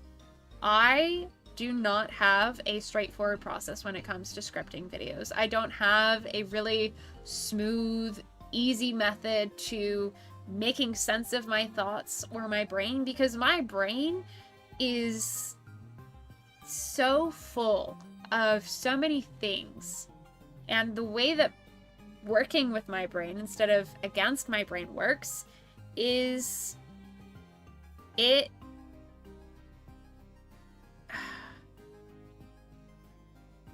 embracing the distractions, because that chapter in that book gave me more insight for what to do with the Loose project. Talking about the wigs and stuff, that gave some levity. It got me into the creative coming up with ideas part of my brain, rather than I just finished my math homework for the day, you know, like letting your brain do its brain stuff, even if it doesn't make sense or feel like it's on topic in the moment. Indulging your brain's natural patterns can result in really, really great outcomes. You just gotta make sure that you're in the right space and environment and outcome desire for that to happen, because sometimes you have a deadline and you have to use the urgency part of your brain to override your creative part of your brain to just go, something is better than nothing. In this case, I don't have a deadline. I'd like to have a deadline, but that's not gonna serve me very well overall, so I don't have deadlines for myself. I'm doing this with you guys to keep me accountable, but I also want to be completely transparent that this is why it takes me so long to create a video, because I am so distracted, and I embrace that because that's what makes my content my content. And I think if this were my job, I would come up with a more structured, streamlined plan. I think I would strategize this a little differently so I could be more productive, but every part of this is welcomed and a delight to have in my life, because each of you guys contribute to my life in such a positive way, and I wouldn't have this stream another way. Maybe we could have been done with the video by now, but where would the fun be in that? This is a community night, guys. Like, I read the chapter because we decided a couple of streams ago that we wanted to read that book together. I went and got distracted and talked about weaponry and wigs because I wanted to do that, and it felt natural, and I wanted to yes and the situation because each one of you guys has something valuable to contribute. You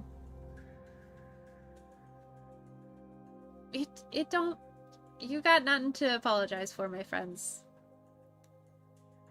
I mean, maybe if you killed somebody or you ran over somebody with a baby or a little old grandma, yeah, I'll probably apologize for that. If you intentionally break one of my boundaries, I want an apology. But, like, you're just bringing your personality. That's fine. Mr. Conductor Bro, I saw that message before you retracted it. And I'm very glad that you made fish and chips, and I think that's cool. Legend says, we love you. I love you guys too. Justin says, oh shucks, we love you too, buddy. Jay brought a blue heart. All right. Deep breaths. I am feeling a little more sorted in my brain. We've gotten a little distracted. And now my brain wants to come back to the loose conversation. So, that's the wrong one. So, let's do this. And let's talk about what we have, because unfortunately that is an element of this. I frequently have to remind myself what I was working on.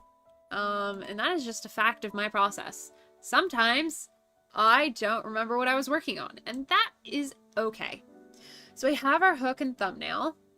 we have our examples, and then we have the cause, and I'm thinking these three are gonna kind of be the introduction to the video, and then I want to talk about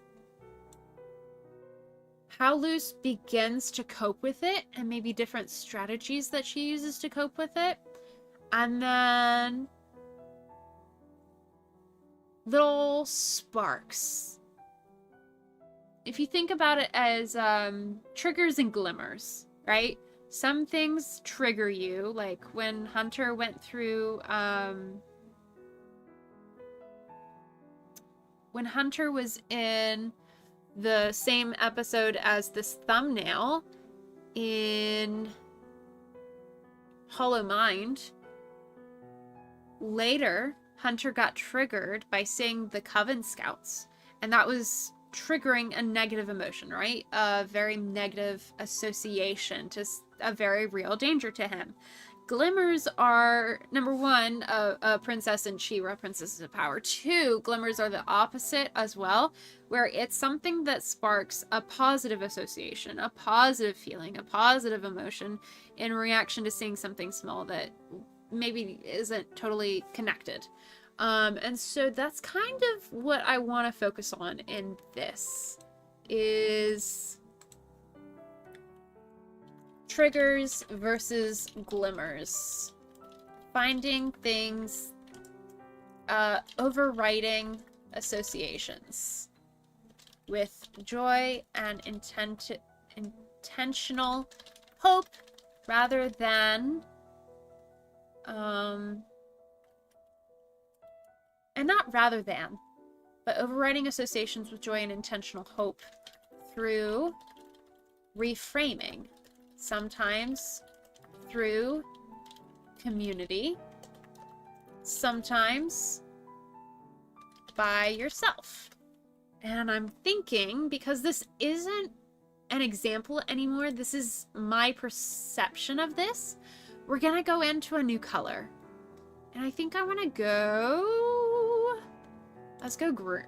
No, that's going to be my categories. So we have pink. We have purple. Let's go light blue. We'll just do that. And we're going to... specific examples. Now... we have a light blue, and this is going to be... what does it mean for us? And this is kind of the progression that I have. I make a reference to an episode, I give a specific example or elaborate on the example, and then I talk about application. What does it mean for us? So I guess I could say application, but that's actually another category that I'll probably end up doing. And that's gonna be a different color. Lime green? Yellow? Yellow. Let's do yellow. That's gonna be application / call to action. If you're unfamiliar with that phrase, we're gonna talk a little bit about call to action.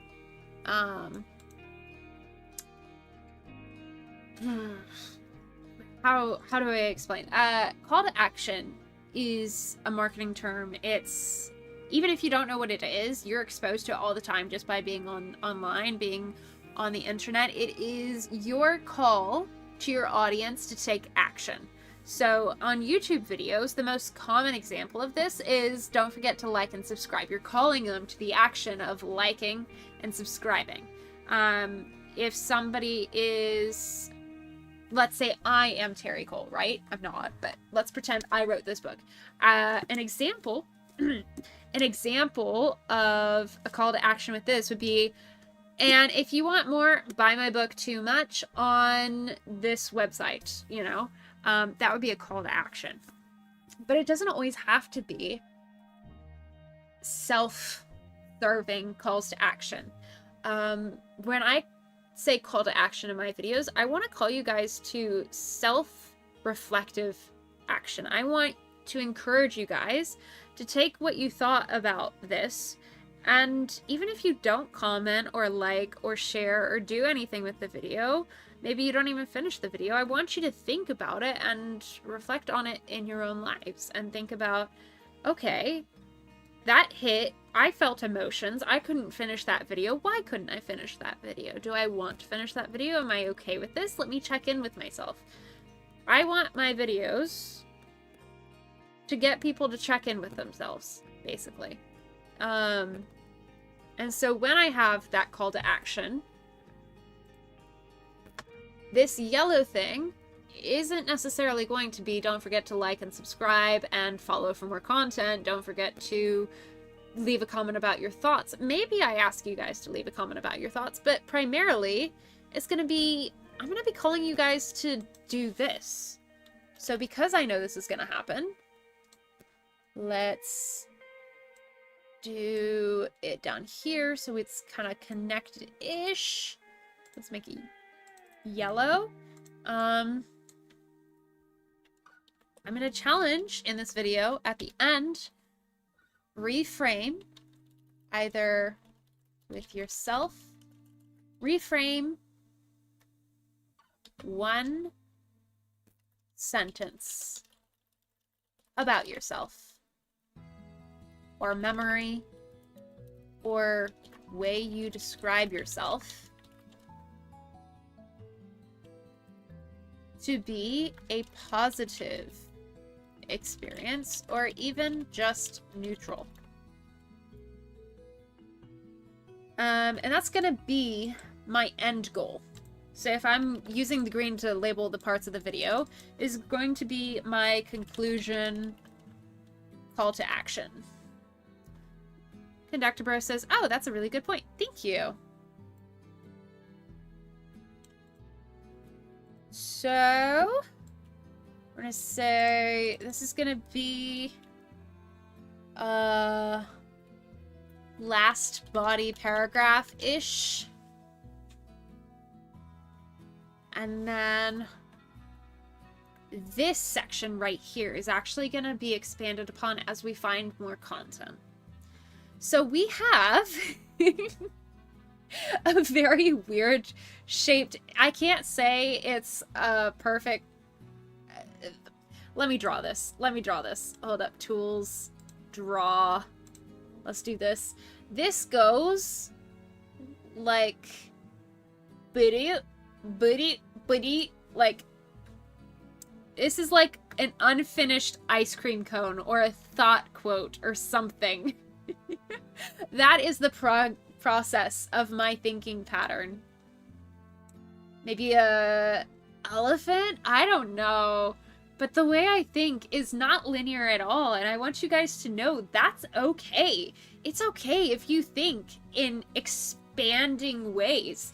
This is something I'm very passionate about, so we're going to switch to the big screen.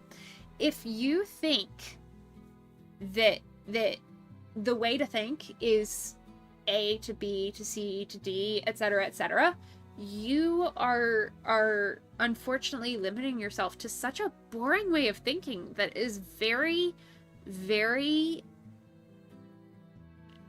anglicized, honestly, in Spanish. This is something that I teach in Spanish as a tutor and when I'm in the classroom as a TA, or I used to. I already told you guys I don't do that anymore, but when I did, I loved this. So, the difference between English and Spanish, there's a couple of them. Namely, they're totally different languages, they're different cultures, and one of them is clearly superior to the other. Spanish is better. Just putting that out there. Spanish is so much better than English. And I will write a dissertation about that in Spanish when I have the time. However, we're trying to write this script first. But I'm allowing myself this info dump because it's helping me process and get this out. And again, I'm reframing the way that my brain works. In English, we have things so dependent on the structure and order of things. Subject, verb, object. Bob throws the ball to Billy, right? Like, Bob throws the ball at Billy. right? And just by changing a single word, we change the entire meaning of the sentence. And if we change the order of a word, it changes the sentence even more. It makes it nonsensical. To Billy, throw the ball, Bob. It just doesn't make sense. In Spanish, they change the words. It's called conjugation, where you change the formatting of your main verb in the sentence to reflect who's doing the action, when that action is happening, and what that action is. So in that sentence, Bob throws the ball to Billy. Bob is throwing the ball, so he's doing the action, Bob is. And then what is the action? Throwing, because we're throwing the ball. And then when is it happening? He's throwing it. It's happening right now. We're in the present. So that Bob throws the ball, it's a conjugated verb because we know who's doing the action, what the action is, and when it's happening. And in English, you have to have all those words to make sense of that. In Spanish, you just change the word throw to reflect that Bob is doing it and that it's happening right now. And the word itself tells you that it's throwing, right? So Bob tira la pelota a Bobby, right? And then you have to have the IOP as well. So Bob le tira la pelota a Bobby. And then you can tighten it even more and say Bob se la tira. And then just because tira tells you that Bob is doing it to Bobby, then you can just say se la tira. And that tells you in Spanish, Bob is throwing the ball to Bobby. And that's because it's a nuclear or my teacher likes to explain it as the solar system. So you've got the sun, that's the conjugated verb, and then you've got the planets outside of it, and then you've got the rest of the sentence. And so it expands outside of the sun. Everything is wrapped around that conjugated verb. And so here, with my thought process with this, I have this thumbnail that I'm working on, right? I'm thinking, okay, so we want to focus on this emotion, shame. You can't see that very well. Let me switch colors, or at least shades. So we're looking at this facial expression, and we're attaching an emotion to it, shame. And then we're talking about, okay, what's happening? What's happening with shame? It's consuming Luz, but we want to make this personal. So it's consuming you because we want to make this video call out to every individual. So this is the nucleus of my idea. And from there, we came up with ideas that are related to Luz, to shame, and how it influences her. So we have, of course, the thumbnail itself is from Hollow Mind. But then we also have connected ones, Reaching Out, Separate Tides, the finale, and thank you to Luz. Or, oh my gosh, I just thank you to Jay. We have thanks to them. So, thanks to him, if you will, we have all of these ideas expanding outwards in a circular way. We could turn this into a circle if I wanted to, but I did a lot of other stuff. But yeah, it expands and then we elaborate on it. And so basically, all that to say, if your brain works in the complete opposite direction as everybody tells you that you should for productivity or whatever, your brain knows what it's doing. It's been keeping you alive for how many years? For me, 26 years. And I don't know how old you are. Don't tell how old you are in chat. But I guess my point in this video and in this stream is ask yourself, what if I trusted my brain that it was doing its best? What if I just believed that my brain and my body are doing their absolute best to take care of me, and I embraced that? And it's terrifying sometimes because we have all of these, structured systems to accommodate for our brains and bodies not doing what we think they should. But what if we just embrace that? You know, what if? Ember is here. Howdy all. I'm late, but I thought I'd pop in. Welcome, Ember. You're never late. Always happy to see you. We talking about brains? We're talking about brains. We're talking about bodies. We're talking about when shame consumes you. We've done some brainstorming. This is the path of thinking that my brain took to, oh, that's way over chat. That's the way that my brain thought about this video. And, that's basically how I script it. Or at least I outline it. Then I go into a script, but not here. I go into my documents here.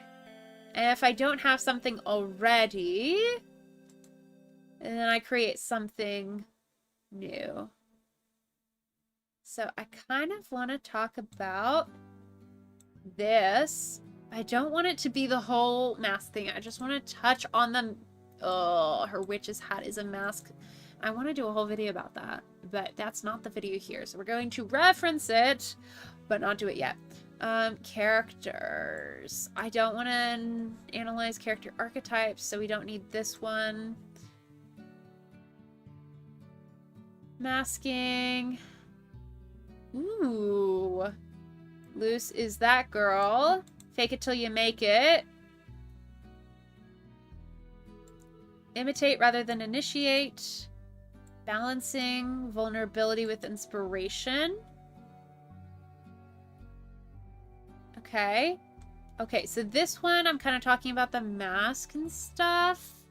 I don't know that it's what I want to do in this video. We're gonna edit out of that. Do we have any other edits? Why we love the Grom dance scene. Colors. Rain's Rhapsody. Trope reversals. Character arc. Ooh, character arc.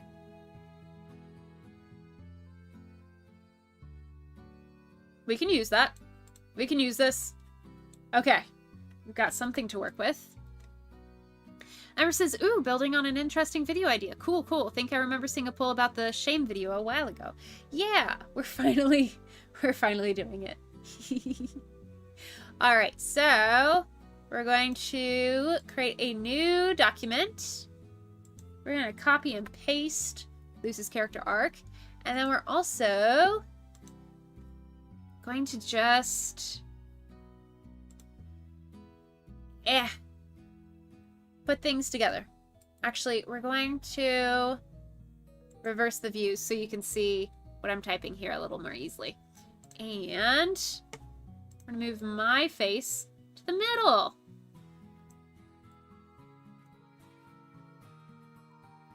And I'm basically going to take what we worked on in this Canva doc, or this Canva whiteboard thing, and I'm going to turn it into a brainstorming with headings and everything.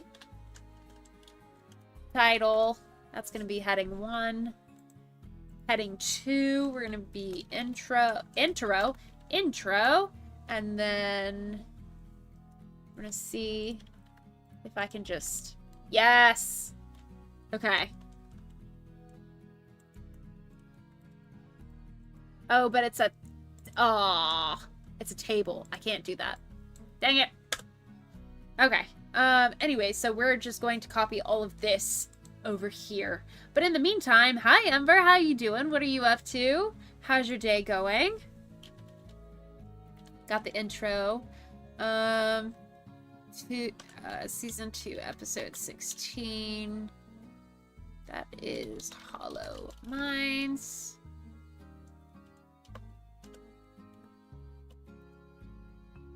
Better late than never, I say. I agree. I agree. Season 2, episode 1. Luz sacrifices herself for Ida. Season 3, episode 1. Luz yells at teacher during lit class.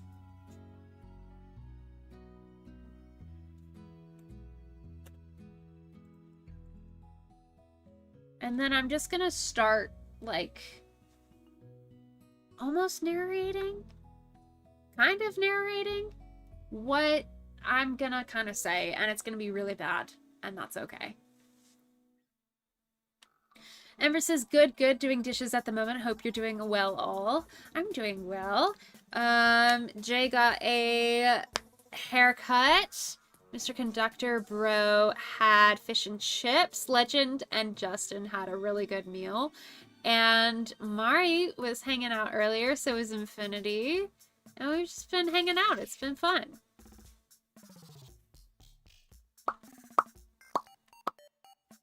This is a vibe. Okay, so intro. Loose is a loose cannon. Haha, I'm so funny. I make puns. There are so many puns.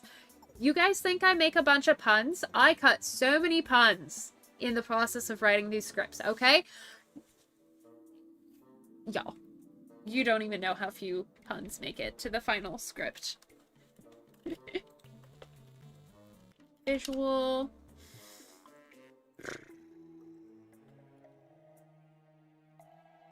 Of self-loathing that by season 2 that she projects onto Belos and then realizes, OMG, I hate myself and that's rough. So why is this important? And what do we do with this information? Visual. Okay. Versus ahaha, loose cannon. Hilarious. Hilarious. Jesus, it's been 2 hours and I still have no edit ideas. I know you're sharing that as like, I'm frustrated. Like, I thought I would come up with some, like, you thought you would. I love the potential interpretation of it being just like, oh my gosh, you guys said you would help me with the edit ideas, and I still don't have any 2 hours later. It's such a funny interpretation of that. It doesn't seem like you, so I don't think you're communicating it that way, but it's really funny to think about it that way.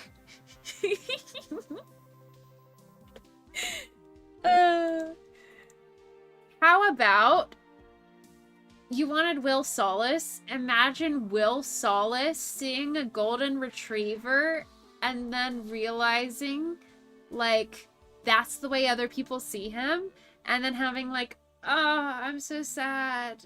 Ah. How's that? Or we can do... Is that cilantro lime? Jay says, I have an idea involving Luce, but I want to edit Will Solace. Yeah. Okay. We're gonna take a mini break. And we're gonna find a random song.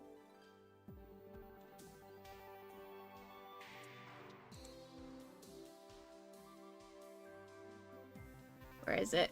Playlists. For the content.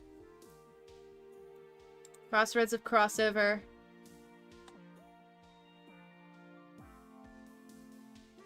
Takes what's given.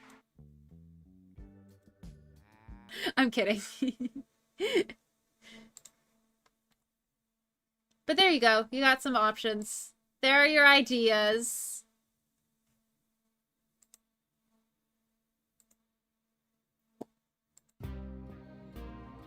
Let's go back to that. All right, so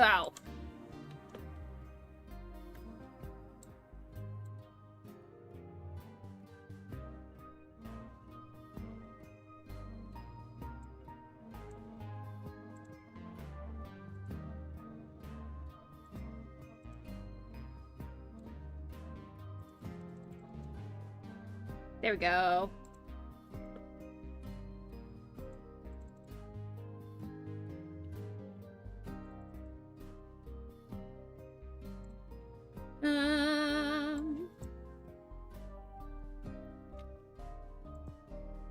Okay. This moment in Hollow Mines isn't the first time it's happened.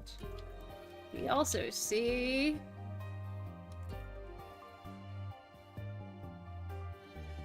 that I turned the music too far up in Spotify. And I forgot. And now I can't think.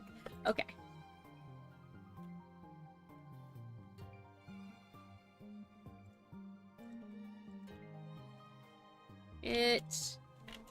This pattern throughout the show.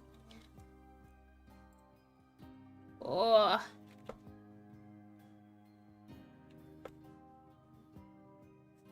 So, what caused this? Why is it so small?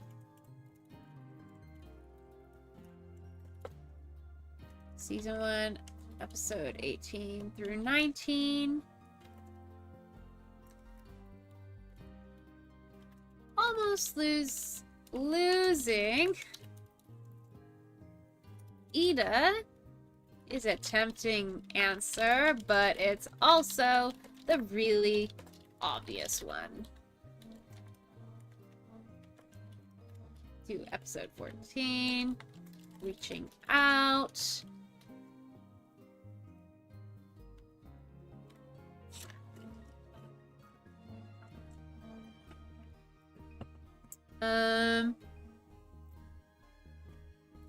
Blah, blah, blah.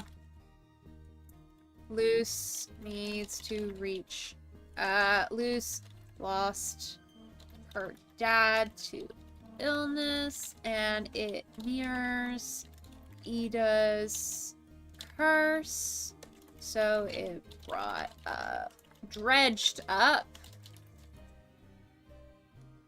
memories she hadn't processed yet. And that makes me think Camila modeled masking and accidentally, unintentionally, positively reinforced it. Example, Season 3, Episode 1, clips of Lil Luce. This sets up, so I'm thinking this connection sets up.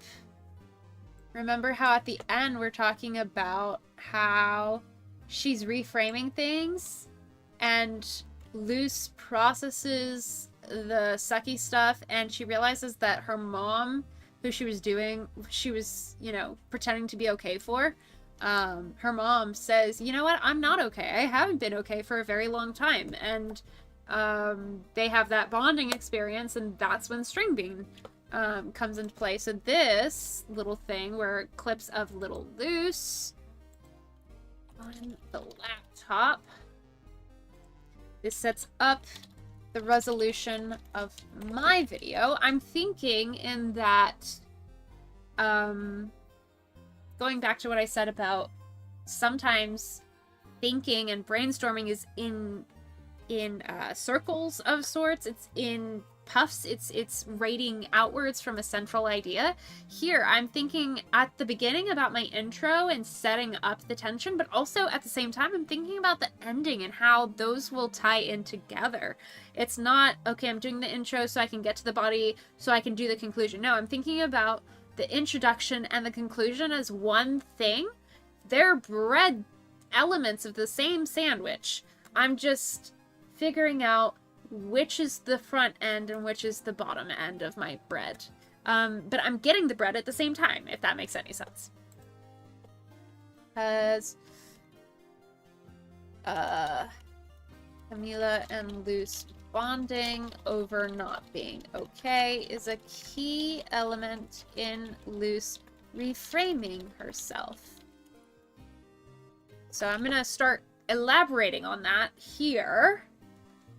I didn't elaborate that over here. Writing it out is prompting this. Amber says, ooh, dredged is a good word. Thank you. Jay says, oh, I saw Are You Satisfied by Marina. I'll listen to that again later and see if it fits well enough. Yay! Also, no pressure to use any of the things. I thought it was a funny dynamic and I wanted to play on it. Alright. Excuse me. Season 3, episode 1 through 3. We see Camila's story. This video isn't about Luz. It's about Camila. So now we have a different perspective. We're analyzing Camila through the lens of Luz. So, now that I have this framework, I'm gonna put it at the top in a comment.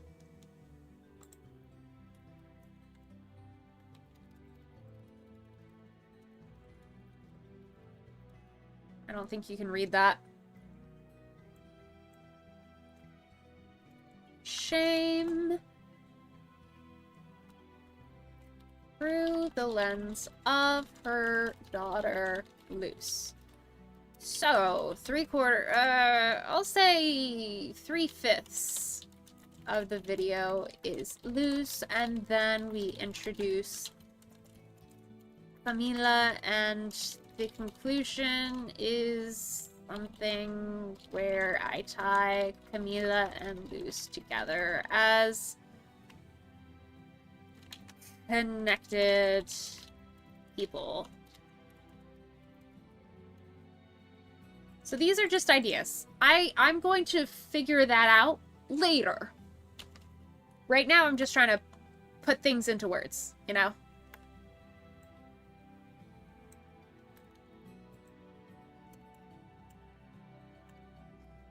Okay.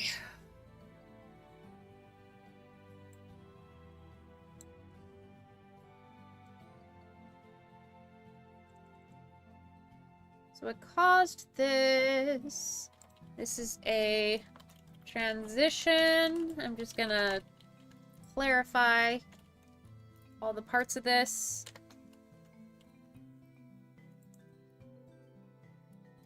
Hook.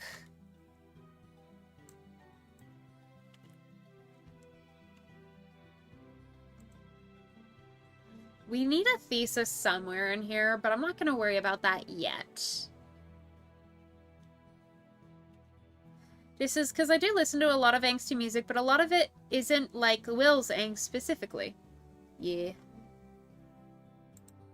I don't listen to a lot of angsty music.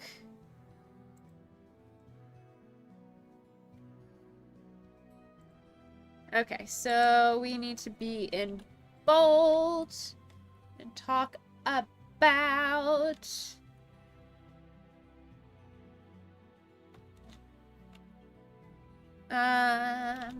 facing the stuff before you're ready.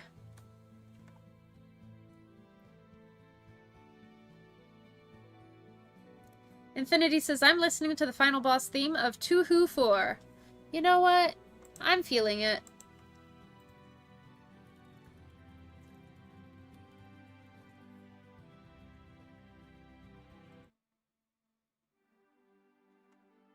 I don't think this is the right one, but close enough. Infinity, I like music that feels like you're fighting for your life. Yes, you do.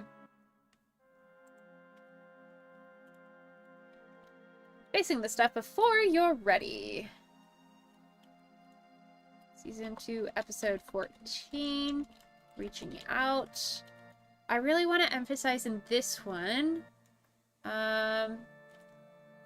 Luz is figuring out how to reach out.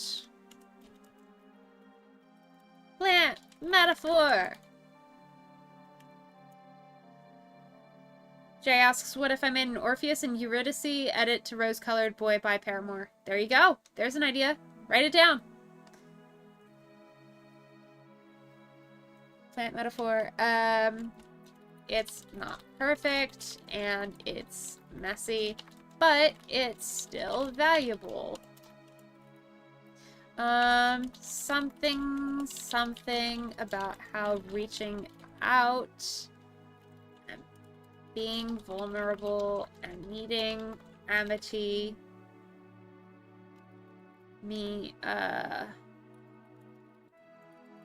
deepened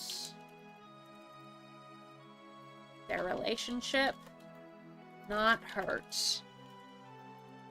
Maybe also something about codependency. This was or wasn't codependent because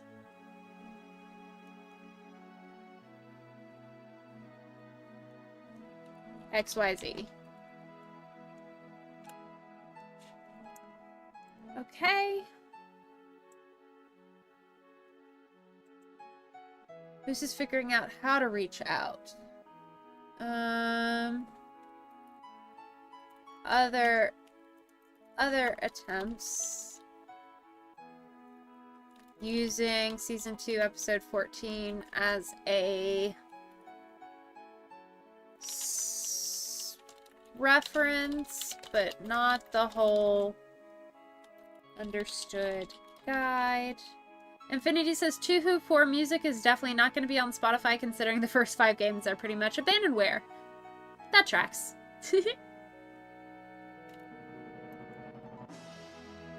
Jay says, also, whatever you do, do not look up the song You Without Me by Brandy Carly and think about Luce and Camila. Thanks, buddy.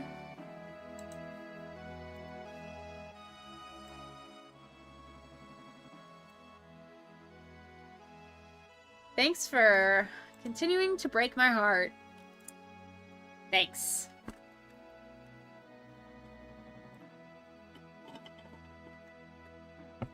Alright. Season 3-1. Episode 1.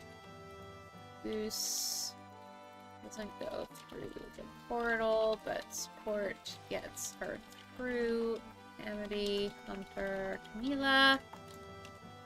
Season 3, Episode 2.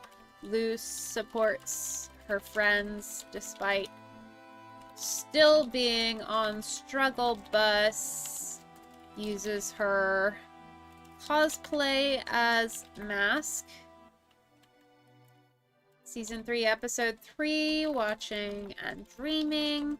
Luce is forced to face everything in many ways. Infinity says, I can send you the music, though. You are always welcome to send me the music. No promises that I will listen to it, though. I have like 20 notifications. I just checked my phone. Okay. Okay. Predictable. Predictable. Okay. Okay.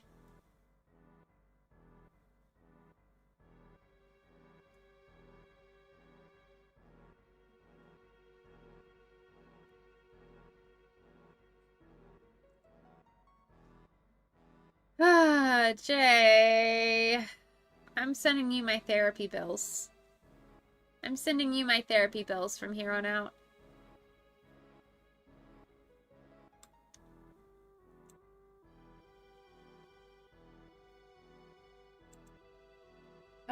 Okay, we're forced to face it in dream sequence. Luce is forced to face it with the collector. Picture memories. Forced to face it,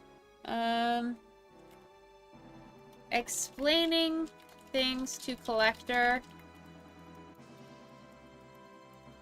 And seeing her life patterns played out by a kiddo she has compassion for. Detachment of emotional...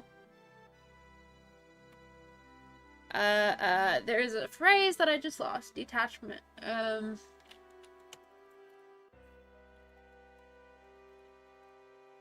situation.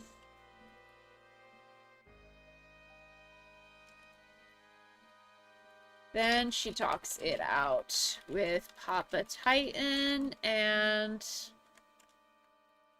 gets to fix everything.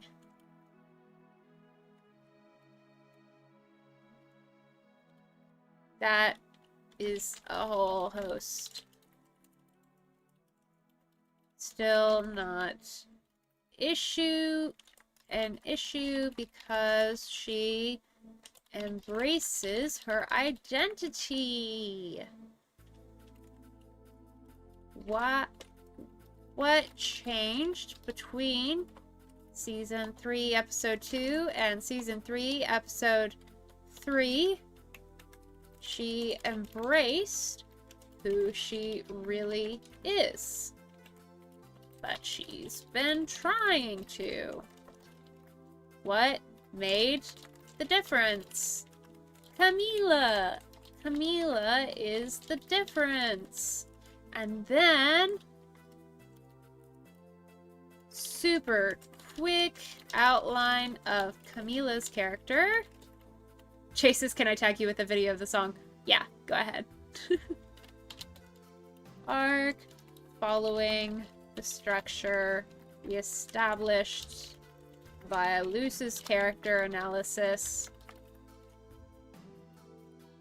When Camila got authentic, that enabled Luce to realize her truths. That made the difference. Okay, so with a difference made with Luce all okay now and identifying, I don't know, with String Bean and feeling competent, that means everything okay now, right? No, not really okay. This is how I think. I am circling back to the same things. And some things are going to be repetitive. Like right here, that means everything's okay now, right? No. And I already talked about how Season 3, Episode 3, there are complex things. That's why I'm just writing it out. I'm not worrying about if it makes sense yet. Wherever it's not making sense, I will make sense of it later. That's my job. Later.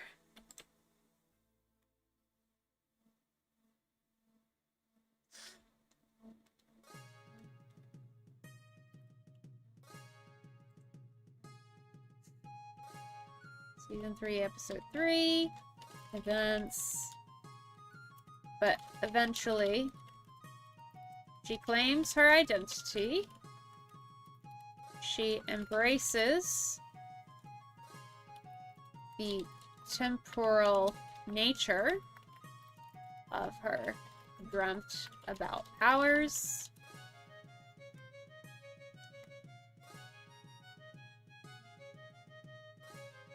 Infinity says, Tuhu 4 is nearly 30 years old at this point. It was released on August 14th, 1998.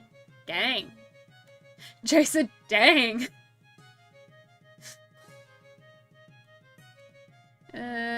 Claims her identity, embraces the temporal nature about her dreamt about powers. This is actually infanticide because it's the death of immature behavior. Oh wait, I'm not in college anymore, never mind.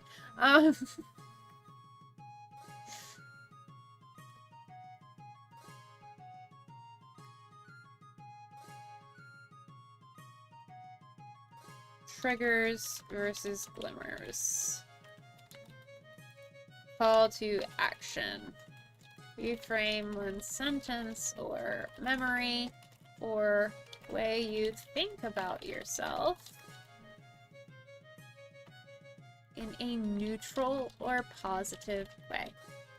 Example. Use Camila and Luce's self-loathing as examples and reframe them as they discovered along the way to wrap this all together. So, for example, Camila scheduled dentist with day before wedding.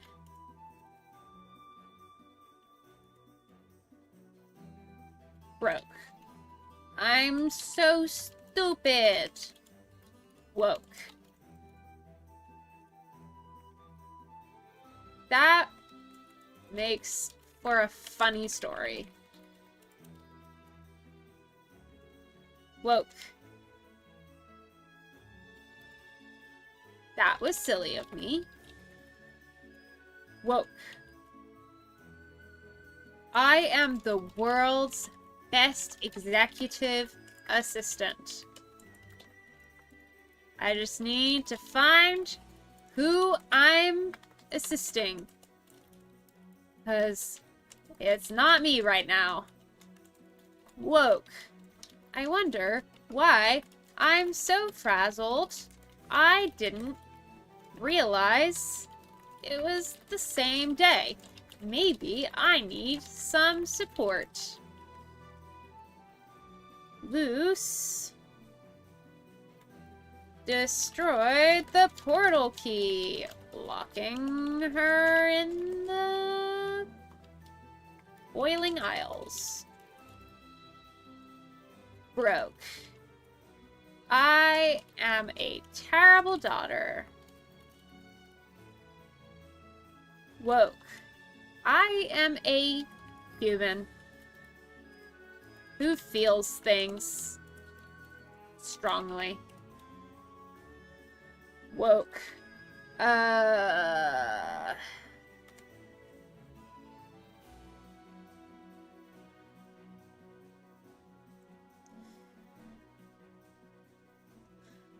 I am clever and found a way to protect my loved ones.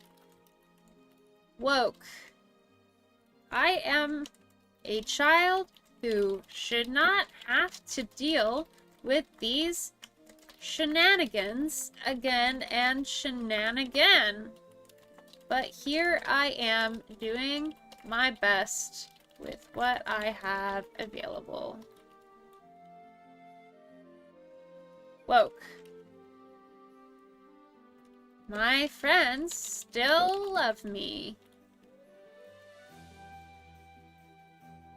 Stuff like that. Okay. And then other ideas. Something about how Luce was not able to tell the difference between her friends hating her, between reality and dreamscape, when her friends lied about how they hated her, but could, based on a shared special interest with Amity,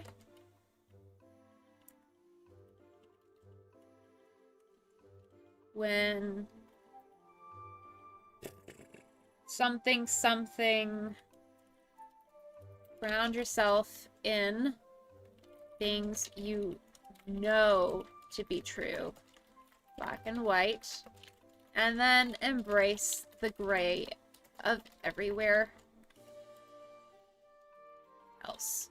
These are called boundaries. The black and white thinking is your desire for a boundary. Okay. I think we're done with the... I think we got everything. Got this. We got this.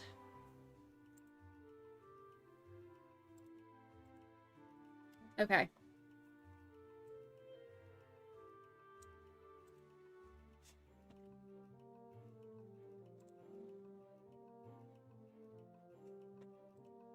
We have been going for a while. And we have a bit of a thing. We're actually gonna go to my studio. We're gonna go to my content, my posts. We're gonna go back to where I did that poll. How Luce found her light again. So that's the title of this.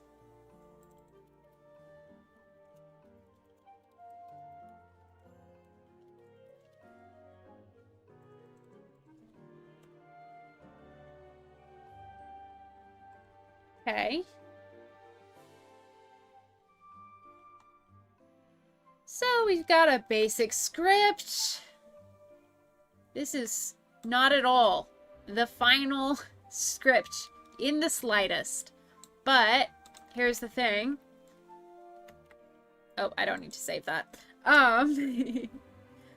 We have got an outline, and that is the first step. The next step is to drop it like it's hot and run in the opposite direction. Give yourself mental space because you've done a lot of mental work and trying to make sense of that stuff. Now you've put it out. Give yourself space to process it. Give yourself time to go, okay, this is how I think I want to talk about it. This is what I really want to focus. This video is only going to be 7 to 10 minutes long, so I can only talk about so many things at once. So I don't want to address everything that I have in this outline yet. So, and don't even take your time thinking, okay, I'm going to take my time away from it, thinking about it. No, give yourself time literally not thinking about it. When you catch yourself thinking about it, think about something else. Engage in something that interests you. Think about, go for a walk and listen to your favorite music and sing along to that. Play a game that you cannot process this video about. Talk to people and keep yourself from talking about your video. Allow yourself to have separation from your thoughts and your experiences and your opinions, and let your brain naturally process in its own time, come back to it, and see if that doesn't give you some ideas.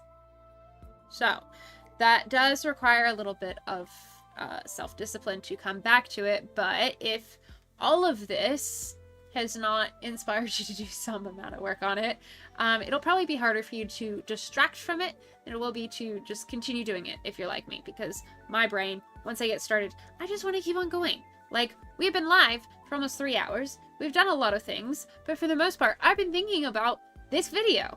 Even when I got distracted and allowed myself to cosplay different characters, we talked about wigs and weapons, we talked about Jay's websites, we talked about stream, we talked about boundaries and being high-functioning codependent people, we talked about the Owl House and other elements, we talked about music, we talked about all sorts of things. I've narrated my process. I've not just created something here. Now it's time for space. And that is where I will leave you. And I will see you next Sunday talking about refining and giving yourself a little more polished script. This is very rough draft. This is what I mean when I say, like, it is very low effort. It does not matter if it makes sense. This, if I made a video out of this, is going to be just like ridiculous. I'm going to prove it to you. This is a terrible video right now. Thank you, Justin. Bye, friend. I'm gonna prove it to you. I'm gonna try to do the intro as I have it right now. I think you guys are making a point to me, and very fair, very fair. You did amazing. Thank you. Member says this is just good project and writing tips in general. Thank you. I'm gonna let the buy train happen, and then I'm gonna cut it. Because the echoes are gonna happen. There it is. We should have 1 or 2 more echoes. Right. So we're gonna pretend. There it is. This is really good. Yay, I'm glad. I'm going to create... There's so many echoes! Ah! This is really good. You did great in the work in progress stage so far. Thank you, guys. Thank you, everybody, for being here and keeping me accountable. Right. So if I just use what I have right now, I'm going to prove to you, it's a terrible video as is, and that's okay. I am embracing that. That is how I get something there. I'm like, what is the worst way to phrase this possible? Because the worst way to phrase it possible is a way to phrase it. And that is your first step to doing. So, Luce is a loose cannon of self-loathing by season 2 because she projects onto Belos and then realizes, oh my gosh, I hate myself. And that's rough. So, like, why is that important? And what do we do with this information? Cut to Hollow Mind's visual. You see how they're having, like, a mentee bee? Like, capital M, capital B, mentee bees? This isn't the first time that's happened. I mean, I can't count on 2 hands how many times we've had the mentee bees. And I want to talk about that because it isn't just this thing that happened one time. It's a theme that's happening with Luce. In season 2, episode 1, Luce sacrifices herself for Ida. That's wacko. Season 3, episode 1, way later, Luce yells at her teacher during lit class. That's wacko. These are clearly things where she's boiling over, but let's dig a little deeper and see what's boiling over, shall we? Notice how I said I can't count on 2 hands, and then I counted it on 2 fingers. That's what the polishing is for. What caused this issue? Almost losing Ida is a tempting answer, but it's also really obvious, so that's lame. Season 2, episode 14, reaching out, blah, blah, blah, blah, blah, loose dad illness mirrors Ida's curse, so it dredged up memories she hadn't processed yet. This is trauma, y'all. How is that video? We want to polish it, but for right now, this is gorgeous for what it's supposed to be. Something. So thank you for being here. Thank you for supporting me. Thank you for doing the buy train to keep me accountable because I do. Oh, I could keep on going for forever, but like I said, we need distance. So I am so proud of all of you guys. Whatever you have in progress, I hope this is helpful in some way. You guys have said that it is very helpful, which makes me feel really good about myself, and I'm going to remind myself of this next time I feel really incapable. Because I'm working in real time about changing my triggers into glimmers, and not just like redoing it, but like creating more glimmers so that the things I notice aren't just the bad stuff, you know? Amber says, yay, a trauma video. It's a first draft.